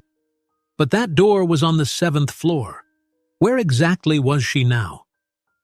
A distant clang drew her attention toward the double doors, as though someone had just pushed a cart or closed a metal cabinet. Anxiety warred with determination. Nicholas was still waiting. Taking a breath, Lucy headed carefully for the elevator. If she could figure out which floor she was on, she might go up or down to the 7th floor's main hallway, then unlock 781 from the outside. The elevator panel read, "Service lift only, authorized personnel." She pressed the button anyway, heart pounding in her ears, praying it would function. A low rumble echoed. The service elevator doors slid open, revealing an empty car with bright fluorescent lighting. Lucy stepped in and scanned the panel of floors, B1, B2, 1, 2, 3, up to 9. She tapped 7, but the button refused to light. She pressed it again. Nothing. The rest of the buttons also stayed dark. Only one seemed faintly illuminated. With no time to lose, Lucy hit 1, hoping it would at least take her to the lobby or somewhere with staff. The doors slid shut with a metallic hiss, and the elevator descended, rattling slightly as it moved. She clutched her phone, glancing at the screen. Still no reception. "Please let there be staff on the 1st floor," she murmured under her breath. The elevator jerked to a halt. The doors slid open onto a dim corridor, certainly not the hotel lobby. A sign reading, "Storage rooms authorized personnel only," hung overhead. The lighting was weak, flickering from a few old bulbs. Before Lucy could decide whether to step out, she heard voices, muffled but close. She peered around the open elevator doors. 2 figures in dark uniforms were pulling a large trolley of linens. One turned slightly, and Lucy glimpsed the words, "Grand Fleur Staff," on the pocket. Relief surged. Actual hotel employees, at last. She waved, stepping from the elevator. "Excuse me, please, I need help," she called, voice echoing in the corridor. The staff members paused, turning with startled expressions. But the moment they saw her, their faces darkened with alarm. One hissed something in a language Lucy didn't recognize. The other set down a clipboard, looking uneasy, almost afraid. Lucy's pulse quickened. "We're stuck in a suite upstairs," she explained urgently. "The door is jammed and we can't get out. Can you notify the manager?" Or security?" The staffers exchanged a nervous glance. Then one stepped forward, shaking his head. "You not supposed to be here," he said in broken English, eyes darting around. "This area closed." Lucy frowned, confusion twisting in her gut. "I understand, but it's an emergency. My boss, Nicholas Gray, he's locked in. Please, can you just call someone?" The men whispered to each other again. Then one gestured for Lucy to follow. "Come, we see Supervisor." Her instincts wavered between caution and hope. They might lead her to a manager, or deeper into restricted areas. But she had no choice. She had to get Nicholas out. Summoning courage, Lucy nodded, her heart pounding as she followed them deeper into the bowels of the Grand Fleur Hotel, away from the bright upper floors, and further from the man still trapped, waiting anxiously for her return.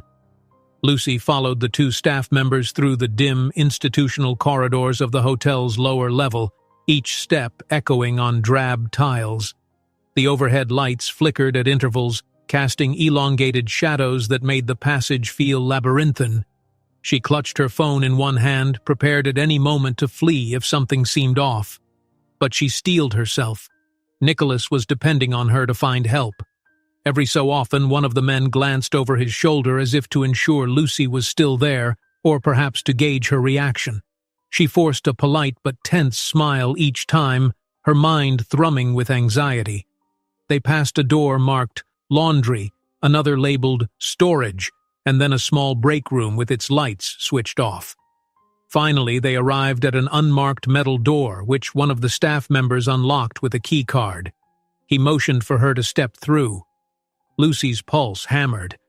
On the other side was a narrow office with a single desk, a file cabinet, and a battered swivel chair. The stale air smelled faintly of mildew and strong cleaning solvents. Overhead, a single fluorescent tube buzzed, tinted a sickly yellow. A stern-looking woman in a housekeeping supervisor's uniform looked up from a stack of papers, her expression immediately guarded. One of the men murmured in a foreign language. Lucy couldn't quite place it, and the supervisor's eyes flipped toward her. Lucy attempted a polite wave. "Hello? I'm locked in a room upstairs with my boss," she began, voice trembling with a mix of nerves and relief. "We can't open the door. We need assistance." The supervisor's gaze was steely. She spoke in abrupt, heavily accented English. "Which suite?" 781. It was supposed to be vacant, but we ended up inside. The lock is jammed and no one answers when we knock or call. Please, can you radio the front desk or security?" A flash of something, worry perhaps, crossed the supervisor's face. She exchanged a glance with the two men who shifted uneasily. Then she folded her arms. "Why are you in 781? That floor is not for guests right now." Lucy's brow furrowed. "What do you mean?" "My boss's reservation was for the penthouse, but there must have been a mix-up. We ended up in 781 by accident, and now we can't leave." At that, the supervisor let out a tense sigh. "Hotel is partially closed for a private matter. Some floors remain open, some under renovation. 781 was not meant to be occupied." Lucy's heartbeat quickened. "But it was unlocked when we arrived last night. Or the key card let us in anyway. There was no sign telling us it was closed." She noticed the supervisor's guarded posture, as if every word was weighed. "Look, we just need the door unlocked. He's Nicholas Gray. He's a major figure in business. If he's missing all morning, people will worry." The supervisor frowned, then looked at the men. One shrugged, the other shook his head. After a moment of silence, she relented. "I will check with hotel management. We do not have full staff. Many are away. You wait here." Without waiting for Lucy's reply, the supervisor exited, letting the door clang shut behind her, leaving Lucy alone with the two male staffers. They stood by the corner, exchanging murmured words too low for her to catch. Lucy shifted from foot to foot, trying to remain calm. Minutes ticked by. Lucy cleared her throat, hoping to prompt them. "So, is the manager on site?" Or do we have to wait for them to arrive? Her voice came out stilted, polite but tense. One of the men shrugged again. Manager come soon, he said curtly. His gaze drifted to Lucy's phone. No signal? She tried to read his intent, but his face betrayed little. No, she answered truthfully. I can't make calls or texts. He nodded once, falling silent again. The second man, who hadn't spoken English yet, just fiddled with a ring of keys, glancing at Lucy once in a while with an inscrutable expression. The sense of being watched made her skin prickle. At length, the supervisor returned, stepping into the tiny office with a clipped, businesslike step. I contacted the manager, she announced. He says we will handle this discreetly. You come with me. We find a solution. Lucy's stomach twisted at the word discreetly. A solution was good, but something about their tone and manner unsettled her. Still, she forced a nod. Yes, please. Nicholas must be worried. I need to get him out. The supervisor motioned for Lucy to follow. One staff member stayed behind, but the other trailed after them. Lucy couldn't decide if he was acting as an escort or a guard. They walked through more corridors until they reached a service elevator, an older, creaking model rather than the one Lucy had used. The supervisor keyed in a code on a small pad, and the doors slid open. In, she commanded. Lucy stepped in cautiously, the supervisor following. The staff member remained outside. Before the doors closed, Lucy glimpsed him glaring, or perhaps it was just worry. Then they sealed shut, and the elevator began ascending with a shudder. Which floor are we going to? Lucy ventured, her palms damp. The supervisor pressed her lips together. We stop at 6, she finally said. Management office is there. Lucy's mind raced. If the manager's office was on 6, that was one floor below the suite where Nicholas was trapped. She wondered why the manager wouldn't just meet them at 7 or let them use the normal guest corridors. She tried to quell her suspicions. Maybe this was just how the staff was instructed to handle odd situations. The elevator ground to a halt on the 6th floor. The doors opened onto a large area, dimly lit, with plastic sheeting draped across parts of the hallway. Construction materials lay scattered, buckets of paint, rolls of carpeting, sealed crates. A sign read, Renovation, Authorized Access Only. Follow, the supervisor instructed. Her tone brooked no argument. Lucy stepped over a coil of cable, taking in the half-finished walls. They passed a row of doors labeled Storage and Electrical, none of them marked as a manager's office. Another corner turned and Lucy realized they were heading deeper into the closed section of the hotel. Her anxiety spiked. Is the manager actually set up in one of these offices? She asked, trying to keep her voice steady. Yes, the supervisor said. Temporary arrangement during renovation. Lucy bit her lip, nodding. That made a certain sense. Maybe the main offices were under construction. Yet each step forward felt heavier than the last. At last, they reached a plain door with no number, partially ajar. The supervisor knocked once, then pushed it open. Inside was a makeshift office space, a folding table with a laptop, a couple of plastic chairs and overhead lighting that buzzed faintly. A tall, silver-haired man stood by the table, flipping through a binder. He looked up with a mix of curiosity and something else. Apprehension? You found the guest? He asked the supervisor, his voice crisp but subdued. She nodded, gesturing to Lucy. Yes, manager. She says she's locked in 781 with another occupant. They got in by accident. The man, apparently the manager, set down the binder and approached Lucy with a carefully polite smile. Miss Lucy Walsh, she said, raising her chin. I'm Nicholas Gray's assistant. We were given a key to the wrong suite and now the lock is malfunctioning. Please, can we get help opening the door? The manager's expression flickered. Nicholas Gray, he repeated as if testing the name. Of Gray Industries? Lucy nodded, a wave of relief that he recognized the name. Yes, he's an important guest. We need to free him quickly. He's missing key business calls. The manager inhaled through his nose, tapping the table with a gloved finger, a detail Lucy only now noticed. Why gloves? They looked more like thin work gloves than a typical manager's attire. "I see. This is quite unfortunate," he said softly, "but I'm afraid there's a complication." Lucy's heart rate spiked. What complication? He regarded her for a moment as though weighing how much to reveal. That suite is part of a sealed area. We're not open to the public there. Construction tasks, sensitive updates. Someone must have made an error with the key system. I assure you, we never intended a guest to be in that room. Lucy advanced a step. Right. Well, we are in that room. So can we fix it now? I can take you there, or you can lead me. We just need that door unlocked. The manager lifted a hand, stilling her urgency. The door's internal mechanism might be compromised. If it's truly jammed, we'll require maintenance staff with specialized tools. He flicked his gaze to the supervisor. Mr. Aguilar's team is currently off-site, collecting equipment. They won't return until later this afternoon. Lucy frowned, frustration mounting. Afternoon? That's hours away. There must be a simpler solution. Can't you call a locksmith or your head of security? A faint sigh escaped him. Phone lines in the renovation wing have been unreliable. We do have a direct line from the main lobby, but that's currently offline. There was an electrical issue last night. He gestured to the plastic-covered hallway. You see the state of things. Lucy's mind spun, excuse after excuse. Then we'll go to the front desk ourselves, she proposed. I'll help find the right staff. There has to be a quicker fix. The manager's eyes narrowed slightly and he shook his head.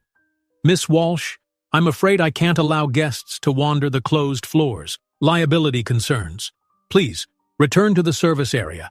I'll dispatch someone to check on your boss. Once we confirm the condition of the door, we'll proceed. Hot frustration flared in Lucy's chest. You want me to wait? Again? No. This is urgent. Nicholas is alone, not sure what's happening. I need to at least let him know we're handling it. I understand your worry, the manager said, voice smooth. But I promise you, we'll handle it properly, discreetly. Mr. Gray's inconvenience will be resolved as soon as possible. Meanwhile, I'd suggest you remain in our staff lounge. Perhaps you'd like coffee or tea. You must be shaken up. Lucy glanced at the supervisor, who stood in the doorway like a sentry. The sense of being cornered flooded her nerves. Something wasn't right. The more politely the manager spoke, the less she trusted him. No, thank you, she managed, stepping back. I'd rather be with my boss. The manager's features hardened. You see, that's not possible. It's an unsafe zone, Miss Walsh. Let us take care of it. We have your best interests in mind. Her pulse hammered. She considered making a run for it, but the hallway was a maze of plastic sheeting and presumably more staff. She felt trapped, yet again. Why are you so insistent? She demanded, voice shaking. It's just a locked door. Let me call an outside locksmith if your staff is away. The manager's mouth tightened. I'm afraid that's not permitted. This area is under strict operational protocols. Lucy's adrenaline spiked. She realized that they might forcibly keep her here, away from Nicholas, perhaps because whatever was happening on the 7th floor was more than just a broken lock. A swirl of panic seized her as she remembered Nicholas's words about sabotage or foul play. Could someone be orchestrating an event to isolate them? She squared her shoulders, summoning courage. I won't be locked away again, she said, low and firm. If you won't help, I'll find a way back to my boss myself. Her boldness startled the manager. His eyes flashed, but before he could respond, a loud beep sounded from his phone. He glanced at it, read something, then gave a short nod to the supervisor. Stay with her, he muttered. I need to see about something upstairs. And with that, he brushed past Lucy, stepping into the hallway. Lucy spun, determined to follow, but the supervisor blocked her exit, one arm extended across the doorway. No, miss, she said, voice grim. You wait. Trembling, Lucy recognized that she might be in real danger. Her phone still lacked a signal, so there was no easy call for help. Nicholas was alone, likely fearful at her absence. She had to think fast. Her gaze swept the makeshift office. If she let them hold her here, they could keep her away indefinitely. She needed a plan, some way to outmaneuver them and get back upstairs to Nicholas or to reach a functional phone line. She inhaled slowly, trying to calm her racing heart. One thing was clear. These staff members' unwavering insistence suggested they were hiding something, and Lucy Walsh had no intention of remaining an unwitting pawn in their game. She steadied herself, locked eyes with the supervisor, and prepared for the next move, whatever it took to protect Nicholas and expose the truth lurking behind the Grand Fleur Hotel's locked doors. Back in Suite 781, Nicholas prowled the living room like a caged tiger. He'd stood by the door for what felt like an eternity after Lucy's disappearance into the crawl space, ears straining for any sign of success. At first, hope had surged when he heard faint scraping sounds behind the walls. She was making progress. But then, silence. Minutes turned into an hour. He glanced at the clock, past noon now, and dread sank in his gut. Had Lucy found the exit? Was she searching for hotel staff? If so, why hadn't she come back or at least called to reassure him? His phone still showed zero signal. The suite's silence felt suffocating. He tried to calm himself, telling himself that Lucy was capable, intelligent, resourceful. She'd find help, free him, and they'd laugh about this bizarre incident over a real lunch. But an inescapable worry gnawed at him. He recalled the strange knocks, the muffled voices in the corridor. Something was off. Finally, resolve hardened in his chest. Enough waiting. If Lucy couldn't return, he'd have to take matters into his own hands. He moved to the bedroom to inspect the crawl space opening she'd used. Maybe he could squeeze through despite his larger frame. Even if he got stuck, it was better than doing nothing. He knelt by the vent grate in the baseboard. The panel Lucy had popped open was still ajar. The hole behind it looked disconcertingly narrow.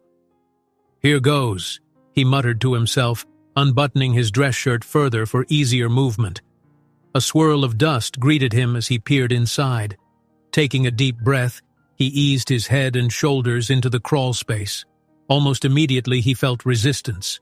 The shaft was painfully tight, pressing on his chest and back. He gritted his teeth trying to twist sideways, but the angle just wasn't right. There was barely space to move. His arms were pinned awkwardly. After a minute of fruitless struggling, he retreated, heart thumping from the claustrophobic sensation. He coughed, inhaling a lungful of dust.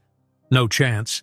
Unless he broke part of the baseboard or the wall itself, he wouldn't fit. And with no tools remaining, he'd already snapped the makeshift metal rod. He had little recourse. He slumped on the bedroom carpet, running a hand through his hair. "Damn it," he whispered. Lucy was his only hope for outside assistance. That realization weighed heavily, stirring an uncharacteristic surge of helplessness. He rose, returning to the main door. His earlier plan to kick it down might be the only remaining option. True, he risked injury, or potentially even getting stuck worse if the door frame splintered. But Lucy had been gone too long, and each second counted. Nicholas clenched his fists, mustering courage. He braced himself, then delivered a hard side kick near the latch. The sturdy wood shuddered under impact but didn't give. Wincing, he tried again, aiming lower. A dull thud reverberated, rattling his bones. The lock area groaned slightly. Perhaps a third or fourth attempt might break it.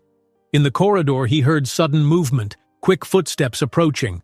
Nicholas stilled, adrenaline spiking. He pressed his ear to the door. The footsteps slowed, then paused right outside. "Yes," a muffled male voice whispered in an accent he couldn't place. "He's still in there." Another voice responded, too soft for Nicholas to discern the words. Then the footsteps moved away, heading down the hall. Nicholas's heart hammered. They knew he was inside. Whoever they weren't busting him out. Why? What was the angle here? He swallowed, stepping back from the door in alarm. This was no innocent hotel mistake. Refusing to be a bystander, Nicholas steeled himself for another kick. He aimed for the spot near the bolt and slammed his foot forward. A loud crack splintered through the wood. Encouraged, he kicked again. The jamb split slightly, revealing a sliver of the metal bolt. One more blow might do it. Suddenly, a sharp jolt of pain shot up his leg as something clicked and jammed inside the lock. Nicholas stumbled back, clutching his knee. The door remained mostly intact, though now it had a spiderweb of cracks branching out around the handle. He limped to the couch, grimacing. That last impact wrenched his joint. Sweat beaded on his brow as he inhaled shakily, pushing down the throbbing ache. "Damn door," he muttered, frustration mingling with worry for Lucy. Time dragged on. He rose to pace again, testing his leg. It was sore, but he could put weight on it. Maybe he should try again, painful or not. He was poised to attempt another kick when he heard a gentle scraping outside. He froze, pressing close to the door. An instant later, a keycard slid into the electronic slot, and the handle jiggled from the outside. Relief surged. Someone was unlocking it. Nicholas stepped back, ready to see Lucy or a staff member come to the rescue. But the lock didn't disengage. Instead, a man's voice cursed quietly. More scraping followed, like they were inserting a tool or trying to pick the lock. Nicholas's relief evaporated, replaced by a growing sense of alarm. He debated rushing forward to help from the inside or preparing for the worst. Then, with a clunk, the door latch shifted. Nicholas inhaled in anticipation, stance guarded. The door swung in slightly, but it only opened an inch or two before slamming to a halt, caught on the splintered jamb he'd damaged. Through the narrow gap, Nicholas glimpsed a man in dark clothing wearing an ID badge that looked like hotel security. "You, Mr. Gray?" the man said in a thick accent. "You are alone?" Nicholas hesitated, stepping closer. "Yes," he responded warily. "Where's my assistant? Why is the door locked? Open it the rest of the way." The man peered through the gap, his eyes shifting. "Door is damaged. We must fix from outside. Please, step back." Nicholas narrowed his gaze. "Not until I see Lucy." A flicker of discomfort crossed the man's face. "She is safe. Under staff care. We will bring her soon. Now step back. I fix door." Nicholas felt a swirl of anger and suspicion. "I'll step back if you tell me what's really going on. Why was this suite locked from inside? Why is the hotel so deserted?" The man pressed his lips into a thin line. "This floor is restricted. Mistake with key system. I am not authorized to say more." He wedged his foot against the door as if preventing Nicholas from yanking it open any farther. Nicholas's hands curled into fists at his sides. "Is Lucy in danger?" "She's fine," came the curt reply. "Now please move aside. We have orders to handle this quietly." Without warning, Nicholas lunged forward, trying to pull the door open from the inside. The man let out a startled cry, shoving back. Metal screeched against wood, and the gap sealed again with a violent slam. On the other side, Nicholas heard muffled shouts. There was more than one voice. A second later, the handle beeped, indicating the keycard was removed. Retreating footsteps echoed down the corridor. He pounded the door in frustration. "Hey, come back! Let me out!" Silence reclaimed the hallway. Nicholas's chest heaved. He clenched his jaw, realizing that whoever that was had no intention of freeing him until they were ready, and they clearly expected him to comply. The mention of Lucy being under staff care did little to soothe his growing fear. His mind raced. If they didn't want to harm Lucy or him, what was their endgame? Extortion? Hiding something on this floor? He recalled Lucy's theory. Perhaps a rival was orchestrating a delay to undermine Nicholas's business deals. But the entire fiasco seemed too elaborate and too secretive for a mere competitor. Seething, he limped to the couch, forcing himself to think logically. He had to find a way to break down the door completely.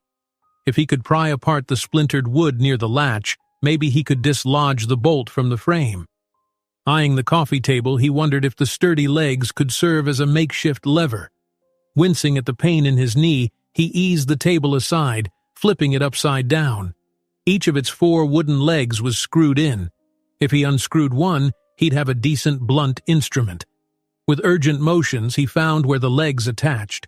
They'd been tightened by machine, but perhaps he could— A beep from his phone startled him. His pulse leaped with hope. Signal at last? He grabbed the device, seeing one bar flicker for an instant, then vanish. Too slow. No messages, no calls. He let out a frustrated groan, tossing the phone onto the sofa. Focus, he reminded himself. He pried his nails under the leg's metal bracket, twisting with all his strength. After several minutes of straining, it budged. The leg rotated once, twice, until it loosened enough to pull free. Nicholas held it like a short club, panting. It wasn't much, but it beat kicking the door.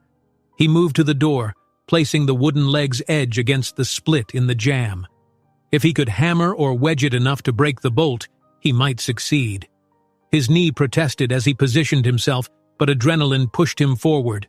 One hard blow, another, and the wood chipped away.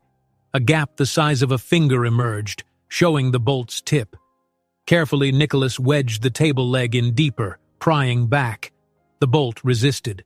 Sweat trickled down his temple, and he braced, using his weight to lever the makeshift wedge. The door groaned. For a moment, he thought it would give. A snap rang out, and the table leg split in half. Nicholas staggered backward, nearly toppling. Panting, he stared at the broken shard in his hand. Another attempt foiled. A wave of fury and helplessness threatened to overwhelm him. He tried to calm his breathing. He had to keep a clear head. Attacking the door with brute force might injure him further, and if Lucy needed his help once he was out, he couldn't be limping around in agony. Perhaps he should focus on a smarter approach, if only there were a mechanical way to unlatch that bolt from inside. He crouched by the door, running his fingertips over the fractured wood.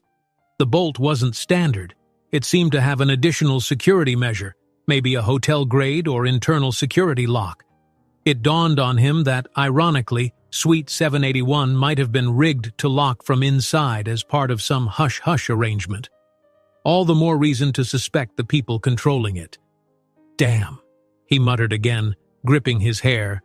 In a single night, his entire corporate world had collapsed into this claustrophobic predicament. Without Lucy by his side, a new type of loneliness twisted in his chest. He hated feeling powerless, but more than that, he hated not knowing if she was safe. He forced himself to stand and pace, each step a reminder of his sore knee. Methodically, he rechecked the phone panel in the wall, flicked the switch off and on. Nothing. He tried rearranging furniture to see if he could build some sort of battering ram. Probably useless. The suite's furniture was either too heavy or too flimsy. Eventually, he sank down in the armchair, eyes burning. There had to be a way out. Lucy had presumably found some route through the hotel's service areas.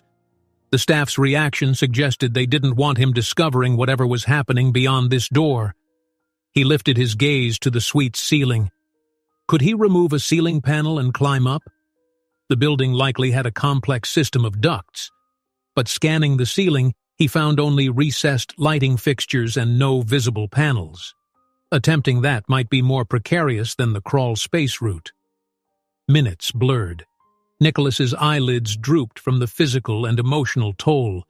He caught himself nodding off and forced his eyes open. No.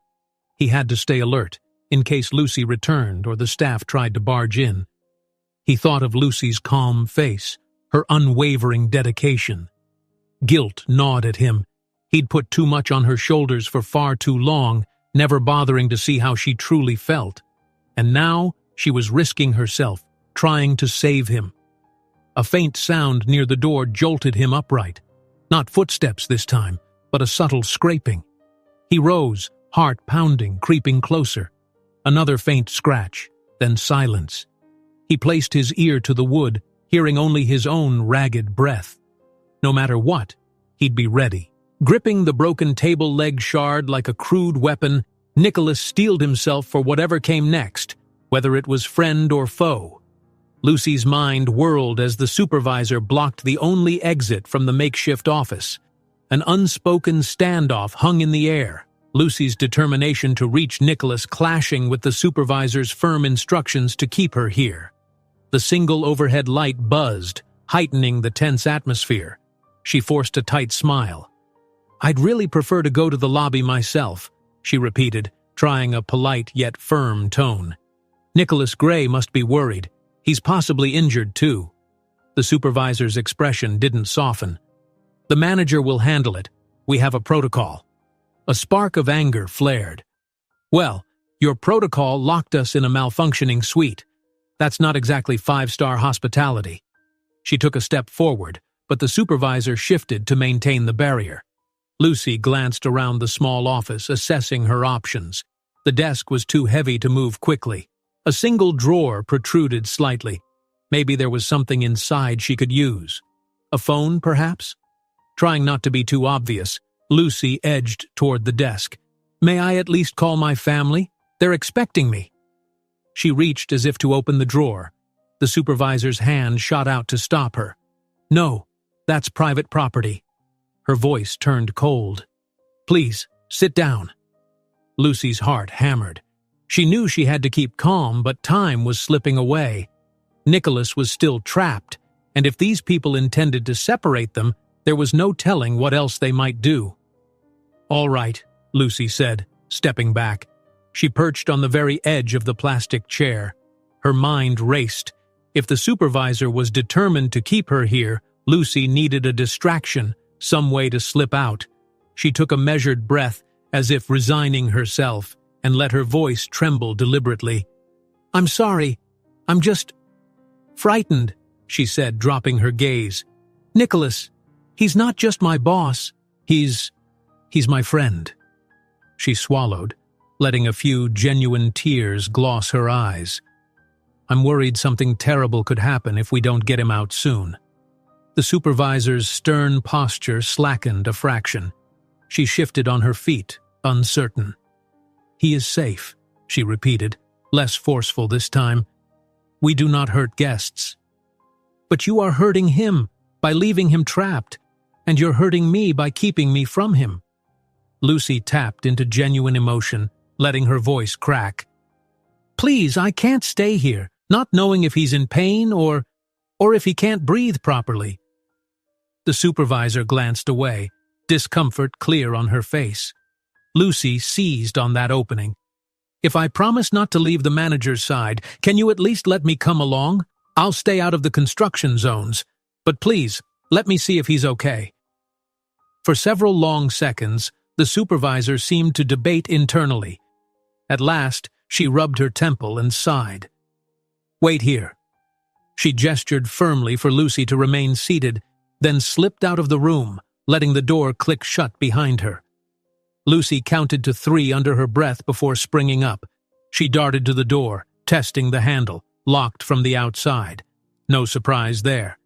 She exhaled shakily, scanning the cramped office. 2 filing cabinets, a tall stack of papers, the desk. The overhead light cast a sterile glow on everything. She hurried to the desk drawer she'd spotted earlier. It stuck for a moment, then slid open with a creak. Inside lay scattered forms, an old stapler, a ring of keys, and, her heart leaped, a cell phone. She snatched it up, pressing the power button. The screen illuminated, asking for a passcode. Locked. She cursed under her breath, placing it back. Her attention snagged on the keys. They could be hotel keys. Quickly she pocketed them, hoping one might open the door. It was a risk. If she was caught, there'd be no hiding this theft. But she couldn't waste the chance. She tried each key on the office door in rapid succession, sweat beading on her forehead. The first 2 didn't fit. The third slid into the lock but wouldn't turn. The fourth clicked, a hopeful sign. She gently twisted, holding her breath. With a faint metallic snick, the door unlocked. Relief surged through her. She inched the door open, peering into the hallway. No one stood outside. The corridor was dim, lit by a single overhead fixture. Plastic sheeting stretched along one side, presumably covering ongoing construction. In the distance, she heard hammering or drilling, some kind of renovation noise. Stepping out, Lucy eased the door shut behind her, mindful to keep her movements silent. She didn't know how long the supervisor would be gone, but she guessed not long. She tiptoed along the corridor, pausing at every intersection. The faint smell of paint and sawdust hung in the air. Her pulse pounded with every step. She had to find Nicholas. But first, she needed to figure out where she was. The sign back near the elevator had said, 6th floor, renovation area. If she could locate a stairwell, perhaps she could climb up to the 7th floor. She rounded a corner, passing a half-painted wall. In the distance, she glimpsed 2 figures, construction workers, entering a side room. She ducked behind a stack of drywall sheets, waiting until they disappeared from view. Then she hurried on, scanning for a stairwell sign. Finally, she spotted a metal door with a small placard reading stairs. Clutching her stolen keys, she eased it open, relieved to find it unlocked. Inside, concrete steps spiraled up and down. She ascended quickly, footsteps echoing in the enclosed space. The door for the 7th floor had a wooden plank nailed across it with a no entry sign. Lucy's heart sank. They really intended to keep people out. She tried pushing on the 7th floor door anyway. It wouldn't budge, maybe locked from the other side or obstructed by more construction materials. She grimaced, cursing under her breath. There had to be another route. Reversing course, Lucy crept back to the corridor, searching for another elevator or perhaps a different staircase. She passed an unmarked door. Her instincts told her to keep moving, but a low murmur of voices inside piqued her interest. Carefully, she pressed her ear to the door. 2 male voices speaking in hushed tones. One said something about an incident last night. The other replied that the manager doesn't want any outsiders involved. Lucy's throat went dry. This was more confirmation that there was a deliberate cover-up. A crash in the distance made her jump.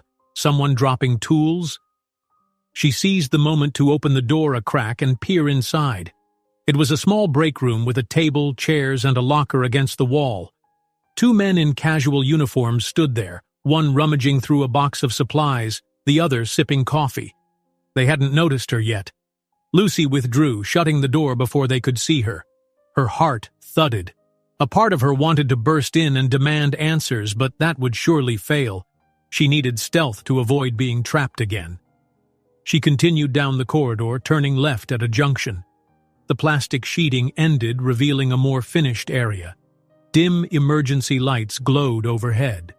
This space felt oddly silent. Then she spotted another elevator, an older model like the one the supervisor had used. The call button was lit.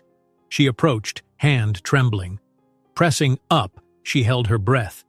The elevator dinged almost instantly, as if it had been idle on this floor. The doors slid open with a wheeze. She stepped in, scanning the panel. This one had floors 5 through 8 lit, but again, 7 seemed unresponsive, like it had been disabled. She tried pressing it anyway. The button stayed dark. Figures, she muttered. They've locked out the 7th floor. She considered going to the 8th floor, then taking the stairs down 1 level if those stairs weren't also blocked. Before she could decide, the elevator doors started to close, forcing her to quickly hit door open to keep it from trapping her. A wave of noise in the corridor made her spin, footsteps echoing, accompanied by the supervisor's voice. Lucy's stomach lurched. They must have realized she was gone. Without time to plan another route, she darted into the elevator and let the doors seal shut. Footsteps drew closer, then faded away as the elevator ascended. She pressed 8, hoping it would cooperate. This time it glowed faintly, and the car began moving. Come on, she whispered, glancing nervously at the door. If someone intercepted the elevator via remote command, she'd be cornered. At last, the elevator halted. The doors parted onto a dim hallway with dusty tarps strewn about. A sign read, 8th floor, under renovation. Lucy stepped out cautiously. Another deserted corridor, more plastic sheeting. But maybe from here she could find a way down to Nicholas's suite. She picked her way through the obstacle course of crates and half-installed carpets, scanning for any sign indicating stairs. Finally, she found a door marked "Emergency Exit" at the far end. She bit her lip, worried it might set off an alarm if she opened it, but desperate times called for desperate measures. She pushed it open slowly, relieved when no alarm sounded. Inside was a tight stairwell, lit by a single red exit light. She descended a flight of steps, scanning the signs. 7th floor, followed by exit. The 7th floor door here wasn't barricaded, but its handle had a padlock. Lucy's stomach tightened. They were thorough, whoever they were. Steadying herself, she pulled the ring of keys from her pocket, trying them on the padlock. On the second attempt, the lock clicked and sprang open. She exhaled in astonishment. This was too lucky. Maybe the staff used the same set of keys for all restricted areas. She slipped the lock off, eased the door open. A wave of dusty air greeted her. She coughed softly. The hallway beyond was dim, reminiscent of the corridor outside Suite 781, but with more signs of renovation, missing ceiling tiles, exposed wiring. She recognized the general layout, though. To her right should be the main corridor leading to the guest suites. She crept forward, every step measured. Her heart pounded with the realization that she was close to Nicholas now. She had to be. Once she reached the standard hotel hallway, hopefully she could circle around to 781 and free him from the outside. Shuffling footsteps made her freeze. She ducked behind a stack of plywood, peering out. 2 hotel employees, maintenance men, passed by, chatting in low voices. Lucy caught fragments of their conversation. Still locked in there? Manager's orders. Keep silent until they finish that room. What about the woman? The supervisor said she escaped. Lucy's breath caught. They were definitely referencing her and Nicholas. The employees paused at a door, rummaging in a toolbox. When they turned their backs, Lucy seized her chance. She slid along the wall, silently passing them. Her heart thumped so violently she worried they'd hear it. At the next junction, she spotted a sign that read, Rooms 770, 790. That meant 781 was further down. She hurried in that direction, nearly stumbling over loose cables. Finally, she reached the familiar corridor, albeit in a state of partial disarray. Some walls had paint swatches, others were stripped to drywall. The overhead lights were dimmed, but enough illumination remained to see the room numbers. A wave of relief and adrenaline washed over her as she spotted the brass 781 plate. The door looked battered. Nicholas had evidently tried to force it open. Anxiety coiled in her gut. What if he was hurt? She rushed forward, pressing an ear to the door. "Nicholas?" she whispered. "Are you there?" A faint rustle from inside. Then his voice, tired, raw with relief. "Lucy, thank God. Are you all right?" She almost choked on emotion. "I'm fine. Hold on. I've got keys." Fumbling with the ring, she found one that resembled a hotel master key card. She tried sliding it into the electronic lock slot. It beeped red. She cursed softly. Another key was an older mechanical style. She found a hidden keyhole beneath the latch cover. She inserted it, twisting until a click resonated. From inside, Nicholas seemed to be fiddling with the handle. Lucy braced herself, pushing on the door. It caught on damaged wood, but after a few forceful shoves, it jolted inward. A wedge of dusty light fell across the disheveled suite. Nicholas stood just inside, a broken table leg clutched in his hand like a weapon. Relief, shock, and raw worry lined his features. Lucy's breath caught at the sight of him, hair tousled, shirt rumpled, a faint bruise on his temple she hadn't noticed before. He dropped the makeshift club, pulling her into a fierce hug without a word. For a moment, they both shook with the aftermath of fear and relief. She clung to him, absorbing the warmth of his presence, painfully aware how close they'd come to a worse outcome. When they finally parted, his eyes searched hers. "You disappeared for hours. I thought something had happened to you." His voice was husky with emotion. She nodded, blinking back tears. "They tried to hold me downstairs. The staff. or whoever they really are. They wouldn't let me come back. I managed to slip away.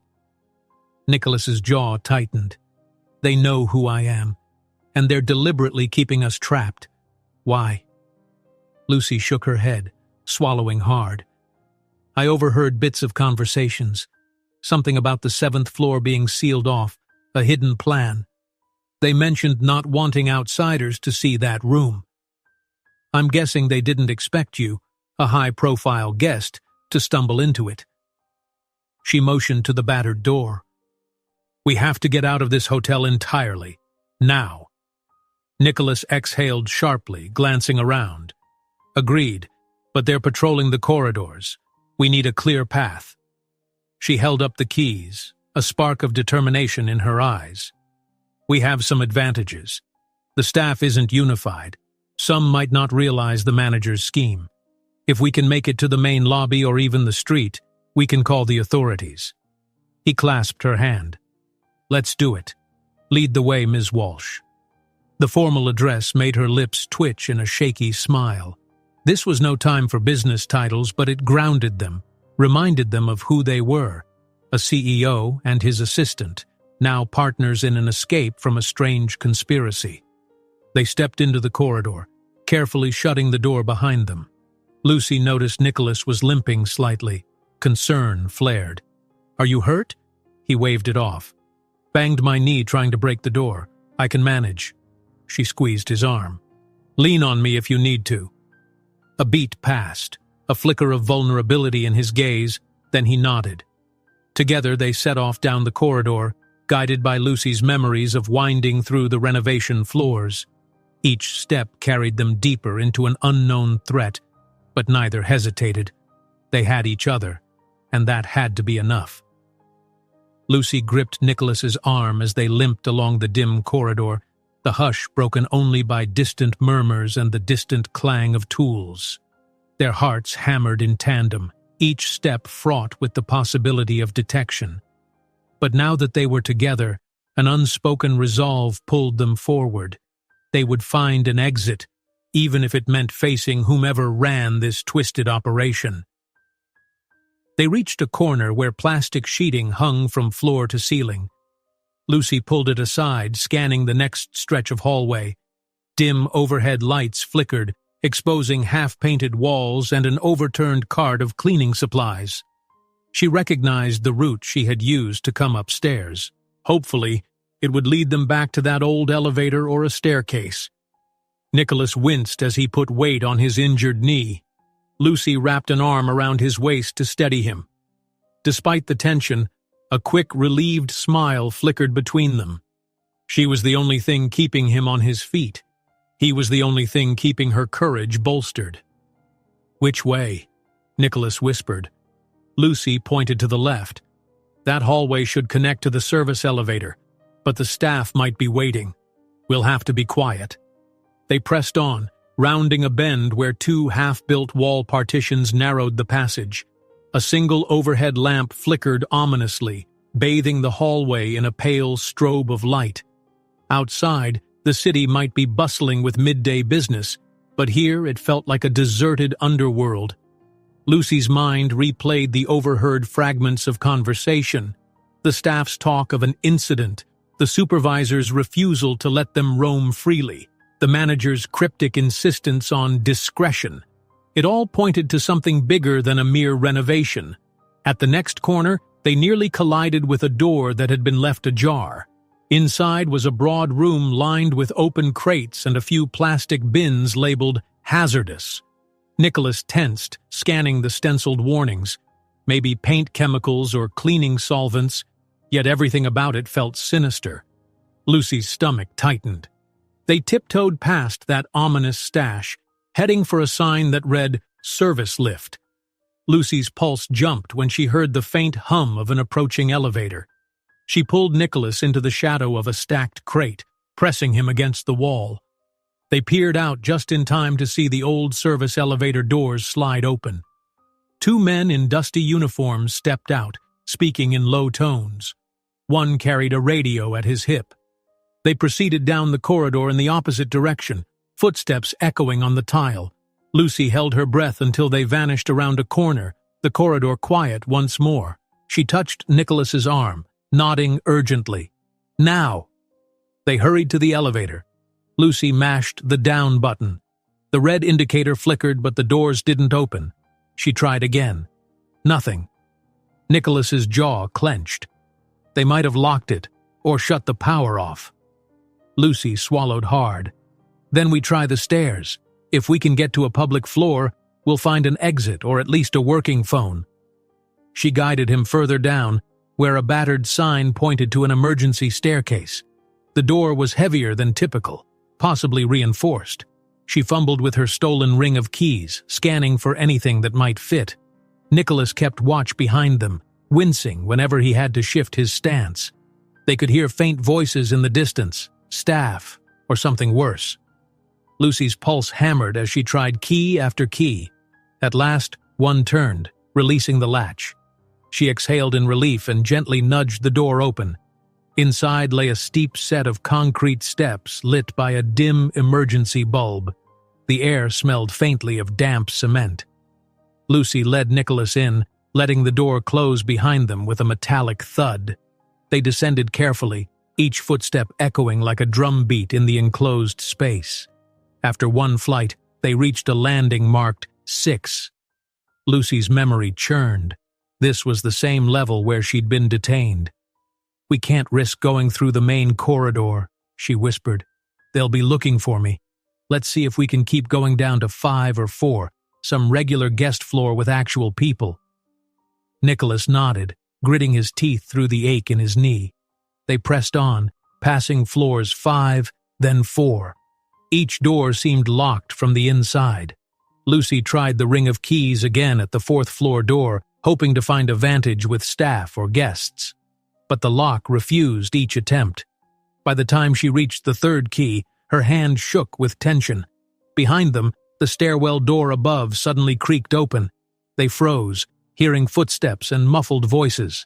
Lucy stifled a gasp, leaning close to Nicholas. They were being followed. He motioned to hurry, and she fumbled in near panic to slot the next key into the 4th floor door. It turned. She pushed the door open a crack. A corridor with actual carpeting and lit sconces greeted them. Thank goodness, this floor looked operational, possibly open to guests. Lucy helped Nicholas through, then eased the door shut without a sound. They pressed themselves against the wall. They heard faint echoes in the stairwell behind them. Whoever was on their trail had paused, likely listening. Moments later, the footsteps continued downward, passing the 4th floor landing. Lucy dared to exhale, relief flooding her. Nicholas let out a ragged breath, leaning heavily on her shoulder. "We need to get to the lobby," he murmured. "We can't keep sneaking around forever." She nodded. "Yes. Let's see if the normal elevators on this floor are active. With any luck, we can ride down and walk straight out the front." She paused, glancing at Nicholas's pale face. "Do you need a break? You're limping badly." He shook his head, though his voice was tight with pain. "No time. Let's keep moving." They crept down the hallway, passing standard room doors, some with "Do Not Disturb" tags. This area seemed deserted, but at least it was free of renovation gear. Lucy guessed that the staff had been steering guests away from these floors. Now it felt eerily quiet, with no sign of typical housekeeping or visitors. At last, they found a normal elevator bank. The display above showed numbers changing. Someone else was using it. Lucy bit her lip, unsure if stepping inside might lead them straight into the arms of these suspicious employees. But they had few alternatives. They waited, tense. The elevator dinged, and the doors parted. Empty. A wave of relief. Lucy hastily led Nicholas inside, pressing the lobby button labeled L. She half expected it to be disabled, but to her surprise, the button lit. The doors slid shut, and the elevator began its smooth descent. She squeezed Nicholas's hand, her heart thrashing. This was it. Halfway down, the elevator shuddered and slowed. Lucy tensed. Had the staff seized control? The digital floor indicator flicked from 3 to 2 to 1, then L. It came to a gentle stop. The doors opened onto a bright, marble-floored lobby that was a stark contrast to the gloom of the upper levels. In a swirl of adrenaline, Lucy peered out, expecting to see a frantic scene. Instead, she saw a half-dozen hotel guests milling about, suitcases in tow. A harried receptionist tapped at a computer behind the gleaming front desk. A bellhop maneuvered a luggage cart. From this vantage, it seemed like an ordinary day in a luxurious hotel. Lucy exchanged a bewildered look with Nicholas. "Why is everything normal here?" she whispered, scanning the faces. "No sign of the manager, no alert, nothing." Nicholas's eyes flashed with determination. They must be hiding the restricted floors from the general staff and guests. Possibly only a select few are in on it. "Come on, let's get out the main doors and contact the authorities." They stepped out, trying to blend with the smattering of arrivals. Lucy discreetly released Nicholas's arm so they wouldn't draw attention. He managed to walk with only a slight limp. Up ahead, the massive glass entrance beckoned, sunshine and busy city traffic visible beyond. A wave of relief threatened to buckle Lucy's knees. They were so close. They made their way across the lobby. Lucy spotted a side phone kiosk near some velvet chairs. One call to the police or even to Gray Industries and they'd have backup. But the manager might appear at any moment. The front desk staff wore standard uniforms, seemingly oblivious to the events upstairs. Just then, a bellhop recognized Nicholas. "Mr. Gray?" he asked, eyebrows lifting. "We thought you had—" Lucy tightened her grip on Nicholas's hand, shaking her head subtly. The bellhop's eyes flicked from Nicholas's rumpled attire to Lucy's anxious expression. Sensing trouble, he lowered his voice. "Are you all right, sir?" Nicholas nodded curtly, forcing composure. "Yes, fine. Just need to leave. Urgent business." The bellhop looked perplexed. "Certainly, sir. You're sweet. No time to discuss it. Please keep our presence quiet," Nicholas murmured, fishing out a business card from his pocket. "If anyone asks, we left hours ago. Understood?" The bellhop blinked but nodded, tucking the card away. "Yes, Mr. Gray." Lucy felt a surge of gratitude. With a bit of luck, the staffer wouldn't alert the manager or the suspicious employees. She steered Nicholas past the front desk, ignoring the inquisitive glances from a receptionist. The glass doors slid open, revealing a swirl of midday traffic, bright sunshine, and a fresh breeze that felt like freedom. They stepped onto the sidewalk, where bustling pedestrians and honking cabs formed a chaotic symphony of city life. Lucy shielded her eyes from the sudden glare, exhaling in near disbelief that they'd truly escaped. Nicholas inhaled deeply, tension draining from his shoulders. "We did it," Lucy breathed, a tremor in her voice. "We're out." Nicholas nodded, eyes scanning the street for any sign of pursuit. "Let's not linger. First, find a secure place, maybe an office building or coffee shop, then call the police. I need to report what's been happening in that hotel. We need a doctor for my knee, too. And you—" He paused, searching her face. "Are you okay?" She let out a shaky laugh that was half sob. "Better now. But we have to expose them, Nicholas. That entire wing is suspicious. Hazardous crates, restricted floors, staff forcibly detaining us. Something bigger is at play. We can't let it slide." He agreed wholeheartedly. "I've had deals with the Grand Fleur for years.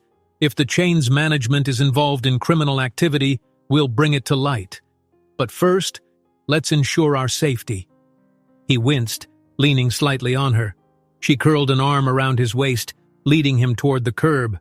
A nearby coffee shop beckoned, its neon sign reading Cafe Midtown.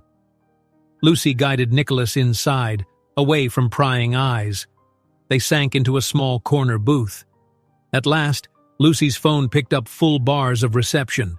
She dialed the police with trembling fingers, briefly explaining their ordeal. Meanwhile, Nicholas called a trusted Gray Industries contact. Within minutes, a swirl of calls and messages lit up their screens. Lucy closed her eyes, letting the hum of normal life sink in. Grinding coffee beans, quiet chatter, the hiss of steamed milk. After the suffocating hush of the 7th floor, it felt surreal. Nicholas gently brushed her hair aside, his expression softened by relief and gratitude. For a moment, they simply held each other's gaze. "I'm sorry," he murmured, voice thick. "This all started because of a keycard mix-up, and I was so oblivious. If I'd listened to you earlier, we might have realized something was wrong before it trapped us." Lucy shook her head. "Don't blame yourself. No one could have predicted this. The important thing is, we got out, together." She paused, swallowing emotion. I'm just glad you're safe." He offered a small smile, eyes warm. "Me too." Before either could say more, Lucy's phone vibrated. The police had arrived at the Grand Fleur, they said, and officers were heading to the restricted floors. The operator assured Lucy that an investigation would commence immediately. Relief flooded her so strongly she nearly wept. Nicholas's phone buzzed too, a wave of frantic messages from his executive team, confirming that the press was already sniffing around an incident at the hotel. Lucy let her shoulders drop in exhaustion, though a determined spark lingered in her gaze. She turned to Nicholas, reaching for his hand across the table. "We're safe, but the story isn't over. The authorities will want our statements, and there's a lot to unravel." He squeezed her hand gently. "And we'll handle it. Together." A brief hush, weighted by all that had changed between them in the last 24 hours. Their old roles, boss and assistant, felt almost inadequate to describe the bond forged by that ordeal. Lucy inhaled, her mind flitting back to the locked door, the hush of the corridors, the terrifying sense of the unknown. Yet through it all, they had found resilience, trust, and maybe even a sliver of hope for a different kind of future. Nicholas glanced out the window at the pulsing city. "I guess my morning calls are out the window," he said wryly, "but I have a feeling this is a more important matter." Lucy laughed, a real clear sound. "Absolutely." They took one last moment to gather themselves, then rose to meet the day, and whatever came next. Cameras might flash, reports might swirl, but the story of their confinement in Suite 781 would shape a new chapter in both their lives. No longer locked in a false sense of control, Nicholas Gray was free. Free to face his empire, his future, and perhaps his own heart. And at his side, Lucy Walsh, no longer content to stand quietly in the shadows, was ready to claim her own strength. As they stepped out of the cafe side by side, passers-by paused, some recognizing Nicholas's face from headlines. But neither Lucy nor Nicholas paid the crowd any mind. Their eyes held only determination, hearts pounding in unison. Together they turned toward the horizon, the city's chaotic vibrance welcoming them back to reality, no longer trapped, but emboldened by the harrowing night of revelations they had survived. If you enjoyed this story, remember to give us a thumbs up and leave a comment telling us your thoughts. We love reading your messages. Knowing we're your companion in these stories is the greatest reward for our efforts. Until next time, blessings. If you enjoyed this story, don't miss the next one. Just click on the screen